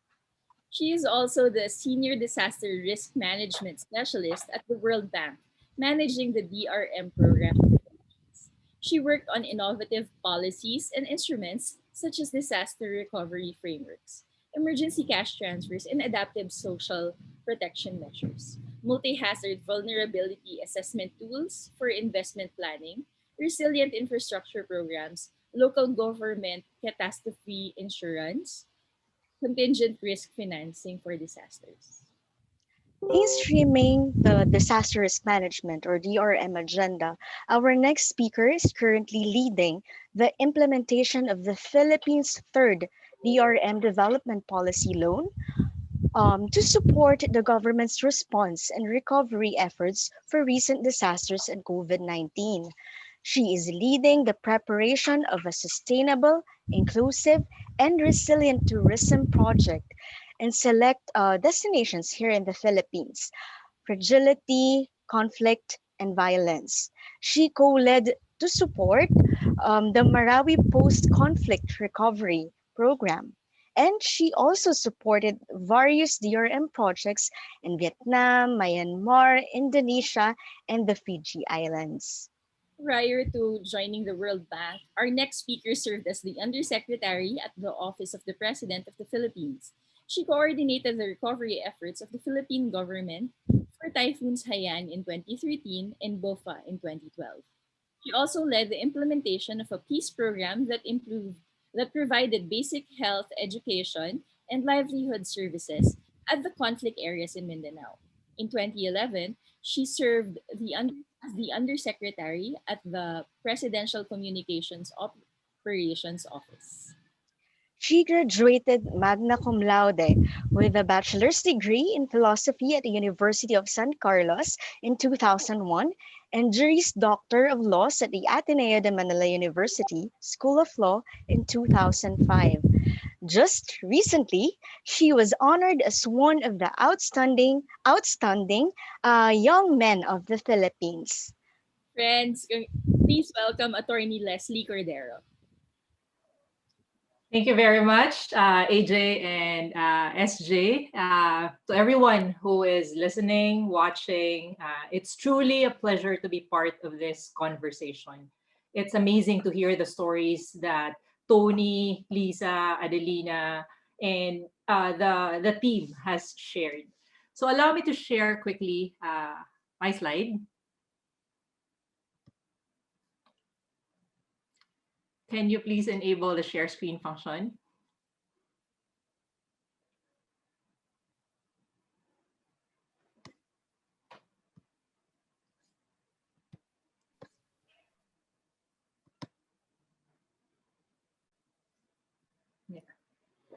So, talking about disaster rehabilitation and recovery, it's one of the most difficult topics in disaster intervention, simply because it traverses development, it takes time, and most of the time, the staff complement, the resources are already depleted at the stage of disaster response. So, how do we do this better? But let me focus on something that is a bit difficult and not much talked about, what is the role of women in mainstreaming disaster risk financing as we prepare for disaster resilience? My story started back in 2013. And we all know that it was the strongest typhoon that made landfall with Typhoon Haiyan or Typhoon Yolanda. A lot of people died in terms of impact. A lot of Filipino families were affected, damaged houses, total losses there. But for me, it was when I saw how many women leaders got a seat at the table and how women were involved in making sure that we will respond faster and we will recover better. And this slide shows you a few people who were part of that conversation. In the photos, you can see that there are several women who are calling the shots with a microphone. See our Secretary of Social Welfare and Development, Secretary Dinky. And beside her is the United Nations resident coordinator who was also coordinating the humanitarian country team to be able to deliver. And the other one is from the Office of Civil Defense. And in the course of the conversation, we understood that there were several challenges in terms of coordination, in terms of transporting the goods, and making sure that livelihoods are quickly restored in the affected areas. At the bottom corner of the slide is my boss, and hats off to working with a few cabinet ministers who are allies of women and who are willing to share the spotlight, to share the load and responsibility in disaster rehabilitation and recovery. Senator Lacson at that time was the rehabilitation and recovery czar for Typhoon Haiyan. We all know that in the Philippines, whatever type of disaster you can think about, you can mention, it is there. As what Adelina mentioned, that we are the 7-Eleven or the convenience store of disasters here in the region. But this one is a slide that shows you the impact of disasters through a catastrophe risk model. And in the Philippines, we are looking at two major hazards, typhoons and earthquakes. And you're looking at a total of 3.5 billion pesos annual average loss, which is more than 1% of the gross domestic product of the Philippines. So this is year in, year out. So how do we prepare better for hazards like this? So what the Philippines is doing is talking and discussing. Is there a better way to do this from a policy perspective? What are some of the safety protocols that you need to put in place so that you will avoid a next disaster, or you will be able to manage the hazard better? And most of these discussions involve internal and external stakeholder consultations. In the slide, you will see several people who got a seat at the table. You can see Admiral Pama there, who was the former Disaster Council executive director. You can see cabinet ministers talking.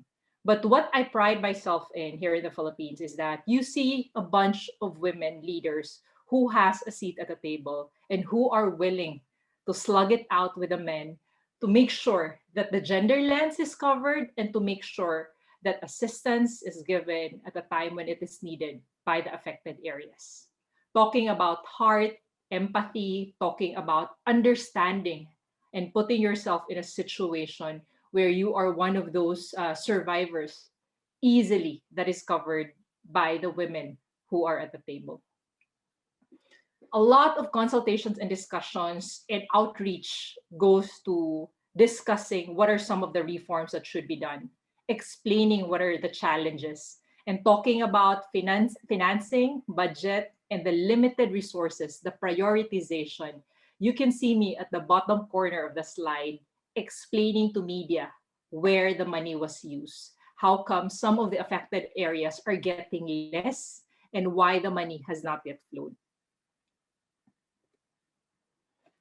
But as everybody mentioned, learning from the lessons of past disasters, both in the country as well as in the region and globally, we can say that there is a policy shift towards more proactive risk management and a focus on preparedness and resilience, and always using the flashpoint of rehabilitation and recovery as an entry point after a major disaster. We have highlighted three pillars talking about physical resilience, financial resilience, and social resilience. So, for physical resilience, we're talking about early warning systems, making sure that climate and disaster risk reduction are the core consideration in planning as well as investments for key sectors. And then looking at some of the investment projects like safer schools, safer hospitals, more resilient infrastructure. And then, of course, social resilience. How do you make sure that the vulnerable sectors and the vulnerable groups in the community are being taken care of? So these are some of the programs like the emergency cash transfers or shock responsive social protection safety nets. But let me zero in on financial resilience because even if we turn blue talking about responding, making sure that the assistance is there when it is needed, where is the budget and how do we get the money from the central government or from the private sector, from the development partners and civil society organizations to the beneficiaries in the affected areas? So here, most governments, I think, have turned into adopting a disaster risk financing and insurance strategy, looking at innovative financial instruments like catastrophe bonds, like contingent credit facilities or CAPDOs, insurance for local government units that are very vulnerable, as well as insurance for critical infrastructure. Let me show you the disaster risk layering strategy of the Philippines. And I say this because Indonesia also has adopted a national disaster risk financing strategy. And this is how governments already are moving towards disaster preparedness.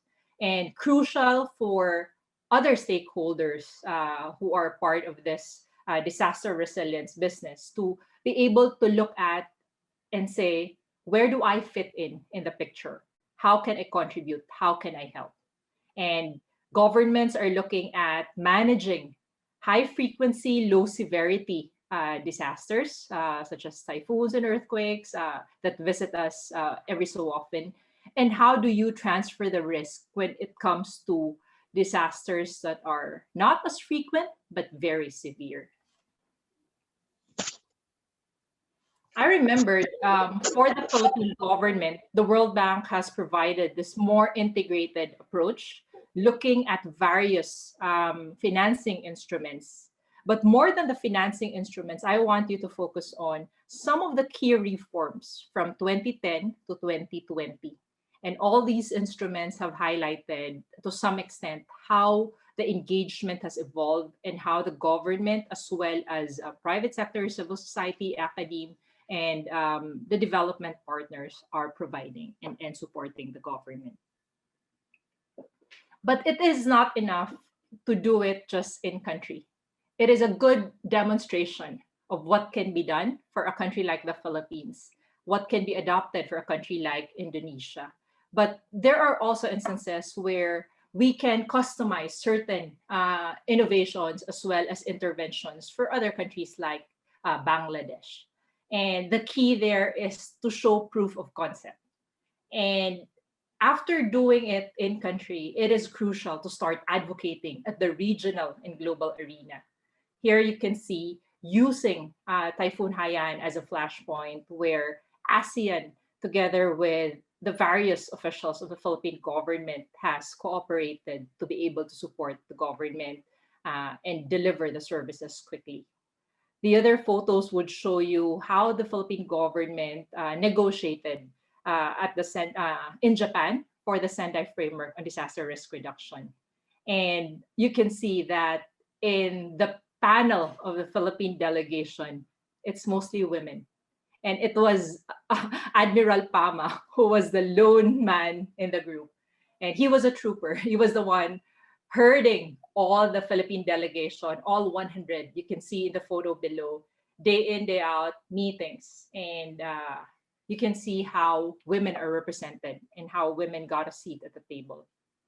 The other photo would show you the public listing in the Singapore Exchange of the first ever Asian catastrophe bond that the Philippines has done. And this covers earthquakes as well as typhoons. And in the Singapore Exchange event, you can see a few women represented. So what we need is that in terms of disaster recovery and rehabilitation, in terms of pushing the advocacy on disaster risk financing, we need more women in those photos, in those events. And we need to help amplify the voices of these women. Next slide is also showing you how do we reach out to a broader audience. We've talked about the region. Now it's high time we go out and reach the global platform. And there are opportunities to do that. Talking about the narratives, the stories, highlighting and spotlighting accomplishments of women leaders or women champions in the field of disaster risk reduction, response, preparedness, as well as rehabilitation and recovery. I'm showing this because I wanted to remember and take you back to August 2019. We were in Singapore and there was an ASEAN strategic policy dialogue on disaster management. And you can see that, again, 1 out of 5, right? In a panel of men, there's only one woman. But it doesn't mean that your voice is not heard. We need to be more creative to amplify our voice in that platform. In a room full of men, you can see also in the audience, there are ways to get their attention and to get your message across. And at that moment, I think I was emphasizing the point when they were saying, how do we make sure that we make a dent in disaster management? And I raised my hand and said that in the Philippine experience, it's no longer enough to just talk to the civil defense ministers or the civil protection agency. Because we all know that doing that, we're just in an echo chamber. We all know what to do already. It's high time to grab our finance ministers, to grab our national treasurers to sit with us and have that dialogue. Because aside from the policy, aside from the programs and projects and the protocols, you need the resources and they need to understand more. Because I remember that back in Typhoon Haiyan, when we were looking for funding to finance 170 billion peso worth of rehabilitation and recovery, I was shoulder to shoulder with our undersecretary at the Department of Finance and our national treasurer, who happens to be a woman. And it was that easy conversation because you are speaking heart to heart as well as from a technical standpoint. And we need more of those. We need to encourage more women leaders to get a seat at the table and be able to help and support. But allow me to share with you, aside from the Yolanda experience, some experiences during the Myanmar floods and landslides, as well as Tropical Cyclone Winston in Fiji. These are back-to-back major disasters. And I left the government and joined World Bank when I got a call from the country director at that time in Myanmar. And they said that the Myanmar government is asking if World Bank can bring in somebody from the Philippine government to share the Typhoon Yolanda experience. They want to understand how the Philippines managed the strongest typhoon that made landfall. And they want to learn from that experience, what to avoid and what to improve. So lo and behold, I was 3 months into the job and I was sent to Myanmar and Naypyidaw. It was my first time, and I arrived there with a World Bank team of, I think, 10 people who were all men. And I entered the room, and the room was full of, I think, former cabinet ministers of Myanmar government who were also mostly men. And there was only one lone woman who was part of the advisory group. When I entered, I wasn't allowed to sit at the main table because they thought I was the assistant or secretary or translator of one of our team leaders. So I did not force myself in the table out of respect. So I sat, I think, outside of that table. And what I realized is that the power of perception and the power of sharing the spotlight by allies. And our team leader was so brilliant in saying that, ministers, friends, allow me to introduce the former Deputy Minister of the Philippine government, Leslie Cordero, who will be leading this meeting to share the experience of the Philippine government. And everyone in that room did a double take. And they panicked and they didn't know what to do. So I politely got my chair, put it in the table, and then started the meeting as if nothing happened. I went about my business talking about the experience. And the lesson there was, if you don't have a seat at the table, maybe it's high time for you to bring your own chair and be in that table. And for those who already got a seat at the table, maybe it might be worth exploring to reserve one or two more seats for other women leaders and women champions to have a seat at the table. So these were some experiences that I went through and learned a lot from. So what do we do now? Aside from talking about risk financing, the policies and the reforms, we have helped at the World Bank develop a few programs to be able to translate some of these financing strategies into actual projects that can reach the community as well as the local governments or subnational governments. We have developed a ready to rebuild, we recover as one training for recovery. So this is recovery in a box. We have looked at the ASEAN reference guide, the Global Facility for Disaster Reduction and Recovery global guide for disaster recovery frameworks, and transform it into a virtual module that can easily be understood by local governments as well as communities. And we are trying to launch a training for right now 100 local government units, 500 technical staff to be able to start preparing their local recovery plans, anticipating using risk information and disaster scenarios to be able to plan even before the disaster happens. And we have also tapped into this Department of Science and Technology or Philippine government integrated database and platform where there are multi-hazard maps already and getting information that is fed into this whole platform by the local governments and looking at the various hazards, exposure, and risks that are involved in certain areas. And then, of course, talking about social protection programs in emergencies, highlighting that it's not just the budget at the central level, but how do you get that budget to the affected areas through emergency cash transfers, right? As well as block grants, learning from the lessons of Indonesia in doing community-driven development programs post-disaster, building houses as well as school buildings or daycare centers through the community.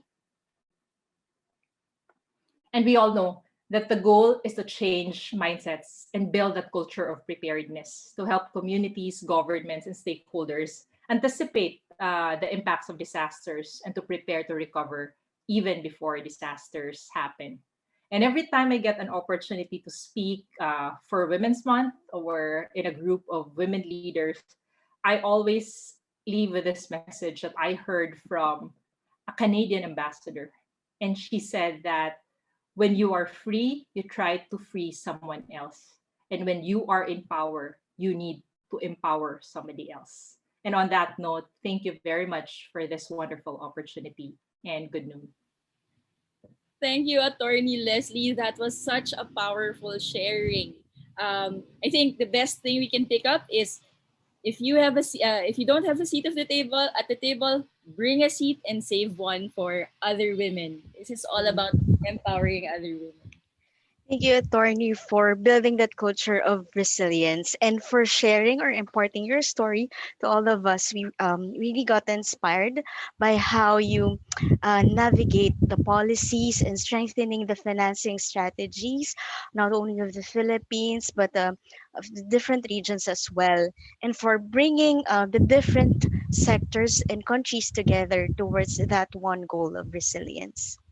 I wish we had more time for today's Mhm. session. I'm sure our audience would want to ask loads of questions to our guest speakers. However, in the interest of saving time, we are collecting all of the questions and forwarding. We're gonna forward them to the speakers, and we will be sharing the answers and the responses of the speakers in the post-event email that will be shared to our registered participants. Again, thank you very much to our distinguished speakers for today.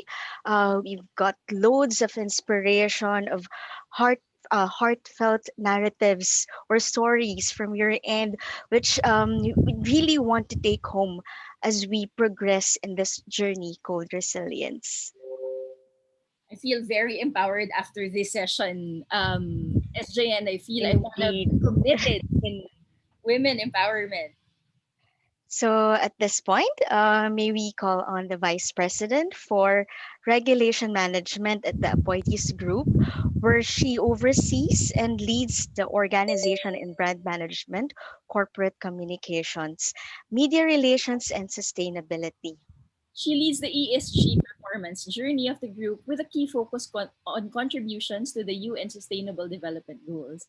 As a member of the Board of Trustees and VP of membership of the Global Compact Networks Philippines, the local chapter of the UN Global Compact, she will lead the membership advocacy of the GCNP on a wider basis to amplify UN communications on its principles and goals and increase membership by companies and organizations to the UNGC.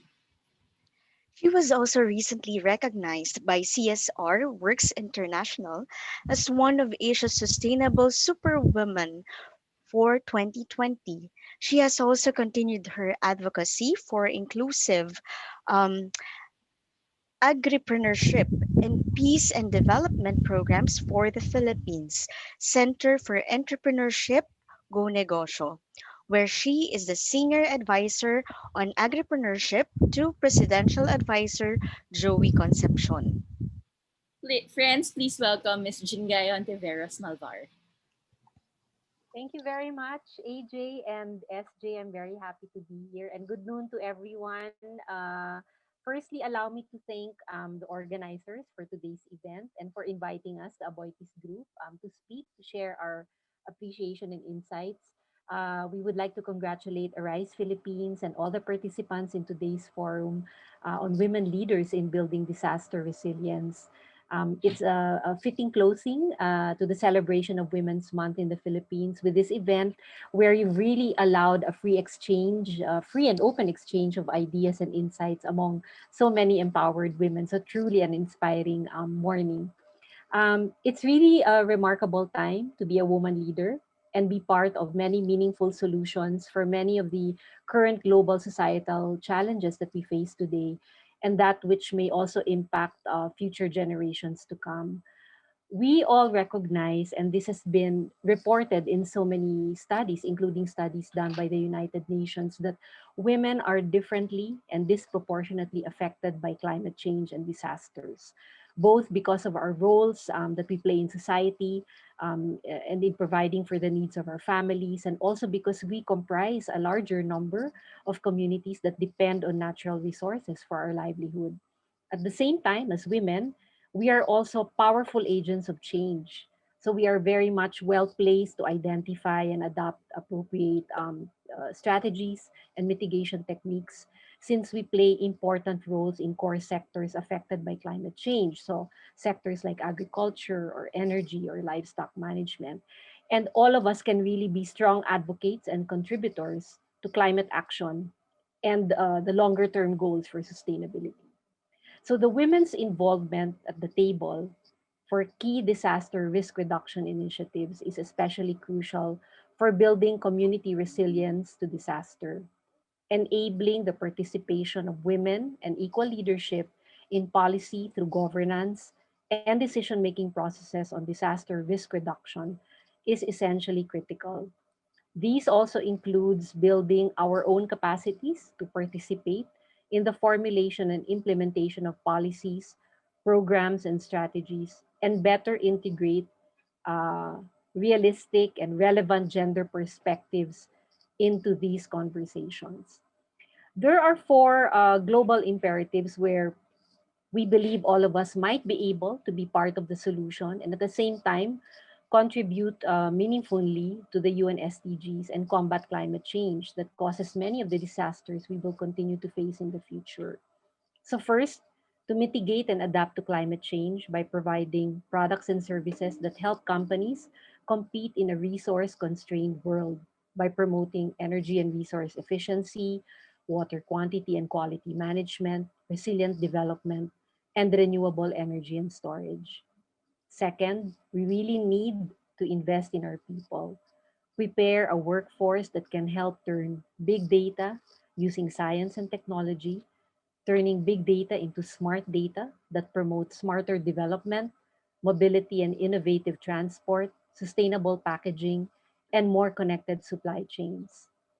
Thirdly, we always seek to serve empowered consumers by offering solutions that respond to consumers' demand for healthy and safe products, promote circular economy strategies that mitigate waste, and have more transparency in supply chains. And fourthly, we really need to build for the future. So we need to invest in sustainably designed and solutions oriented opportunities to address gaps in cities which have infrastructure that are badly in need of either repair, expansion, or innovation. In the Aboitiz Group and as part of our One Aboitiz sustainability framework, we are constantly striving to build a business case for best practices in sustainability, innovation, and gender equality in the workplace. And we also realize the importance to consistently communicate the all encompassing benefits of empowering women in the workforce and also at the community level and the need to institutionalize programs that seek to empower communities to be prepared and resilient in the face of disasters and crisis situations. As a member of both the United Nations Global Compact and the Board of Trustees of the Global Compact Network Philippines, we are committed to align our strategies and operations with the 10 principles of the UNGC and the United Nations Sustainable Development Goals, including SDG 5 on gender equality, SDG 11 sustainable cities and communities, and SDG 13 on climate action. It is imperative for business, such as ourselves, to do our part in helping to close the gap of participation in contributing to meaningful and sustainable social and economic development, especially where such development is very much affected by the impacts of climate change. Through our social development arm, which is the Aboitiz Foundation, the group continues to contribute to these goals by advocating for disaster preparedness and resilience and uplifting women's economic empowerment as we build disaster resilient communities. Many of our environment initiatives are focused on building the resilience of communities as our teams train thousands of Filipinos from different barangays and schools nationwide on disaster risk reduction and management. These community based training workshops help community members and disaster resilience coordinators identify local risks and hazards and develop their action plans to mitigate risks. Also part of our environment program, we include efforts on reforestation and environmental sustainability. As of 2020, we are happy to report that we have planted over 11.7 million trees, far exceeding our 9 million target in partnership with the Ramona Boitis Foundation, Philippine Business for Social Progress, and the Therma South Inc. We also maintain the Aboitiz Cleanergy Park. This is an iconic biodiversity sanctuary in Davao for the endangered hawksbill turtle and other endemic bird and marine species. We have also completed the Balabag Wetland Park in Boracay. This is a collaborative project with the Department of Environment and Natural Resources, highlighting sustainability in the most famous tourism haven in the Philippines.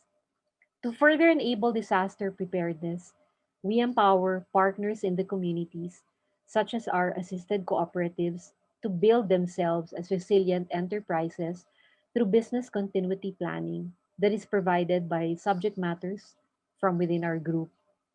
And beyond responding when calamities strike, the Aboitiz Group aims to foster a culture and mindset of resilience among its beneficiary communities, allowing them to prepare for hazards during disasters. As our Aboitiz Foundation president, Maribeth Marasigan, has said, we really need to make a difference beyond the numbers. This is part of our commitment to advance business and communities by co creating safe, empowered, and sustainable communities, and by ensuring the disaster resilience of our stakeholders. We also help to ensure that the Philippines is better prepared one community at a time. So when we shift from a costly and reactive method to a more proactive and sustainable model, we are also able to truly realize a vision of a disaster resilient Philippines, one that is able to bounce back better even when a severe disaster strikes. Our ability to create positive change and meaningful transformation to all our stakeholders, both women and men, has defined the Aboitiz Group for more than 100 years and will continue to do so for the next 100. So together, let us continue to engage, empower, and inspire towards a kinder, more sustainable, and more resilient future. Thank you very much, and good noon to everybody. Thank Thank you you very very much, Ms. much. Jing. Um, this simply cannot be the end of our women empowerment, SJ. I'm sure there is a next. There is something that comes Yes. after. Right, AJ, and a sign of our commitment to inspire and support more women and women leaders to take an active role in building disaster resilience, following the example of our distinguished speakers this morning. We would like to invite all of you to help drive this change, and this is our call to support. We So we would will be sharing, yes, sorry go again. ahead. Okay, so we will be sharing this poster via email and via our Facebook page, and we hope that you can help in spreading this to your network. Now, it comes with instructions to change your Facebook profile frame. Go ahead, AJ. Use our Facebook frame and encourage more people to support the cause of women for disaster resilience. And you can click on it as click use as profile picture, and it will immediately give you that Facebook profile picture free. We all have a stake in sustainable, inclusive, and resilient in creating a sustainable, inclusive, and resilient world. Let's start by owning up to our rules by encouraging more and more women leaders to join conversations that build better disaster management programs on prevention, preparation, response, and recovery. Now remember that the only path forward is with all of us working together. This has been the Women Leaders in Building Disaster Resilience, organized by Arise Philippines in collaboration with SM Cares and Resilient.PH. Now, before we leave, may we please call on or invite everyone again to turn on their videos for another photo taking before we. End of session. Filipino culture, photo taking. um, So, tech, can we call on the tech to call on the shots? Indonesian culture too. Agree. I have some friends from Indonesia. Maybe it's an Asian thing. All right. It's an Asian So culture. we're just waiting for our tech team to signal that our photos have been taken. Okay, hold on, everybody. Please, big smile. Please turn on your videos.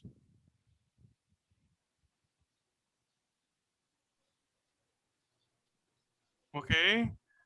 We have several slides, so this might take a while. Hang on to your smiles. One, two, three. Next panel. Okay, 1, 2, 3. Okay. Please be patient. We have several more. Okay.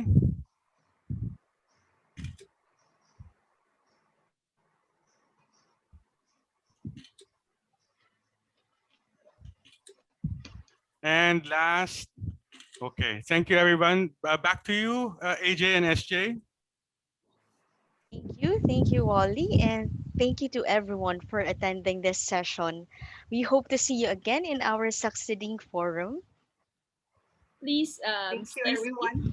And for more information about Arise Philippines, please visit www.arise.ph. Have a good lunch. Thank you. Thank you, everyone. Thank Thank you. Thank you you. very Thank much. you. Thank Thank you, you. Yusek Pama, Wally. Thank you very much. Thank you to the Resilient Congratulations. PH team. Thank you, everybody. Thank you to the staff. Thank you, Thank you Yusek Pama. Have a to, Thank great day. Thank you, Noy. Thank you. you. Bye-bye. Stay Thank you. safe. Thank you, Attorney. Stay safe, everyone. hindi ko na mention lahat, but thank you to all.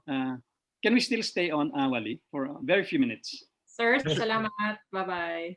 Thank you. Thank you, Yusek. Yes, thank you. Bye-bye. Hindi na kami kasali. Hello, yes. Yung mga boys na nandito daw, they're now honorary women. Men supportive of women. Thank you, thank you.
Okay, thank you everybody. Those who are not part of the Secretariat team and Team RESPH, we would request that we leave the Zoom right now for our debrief.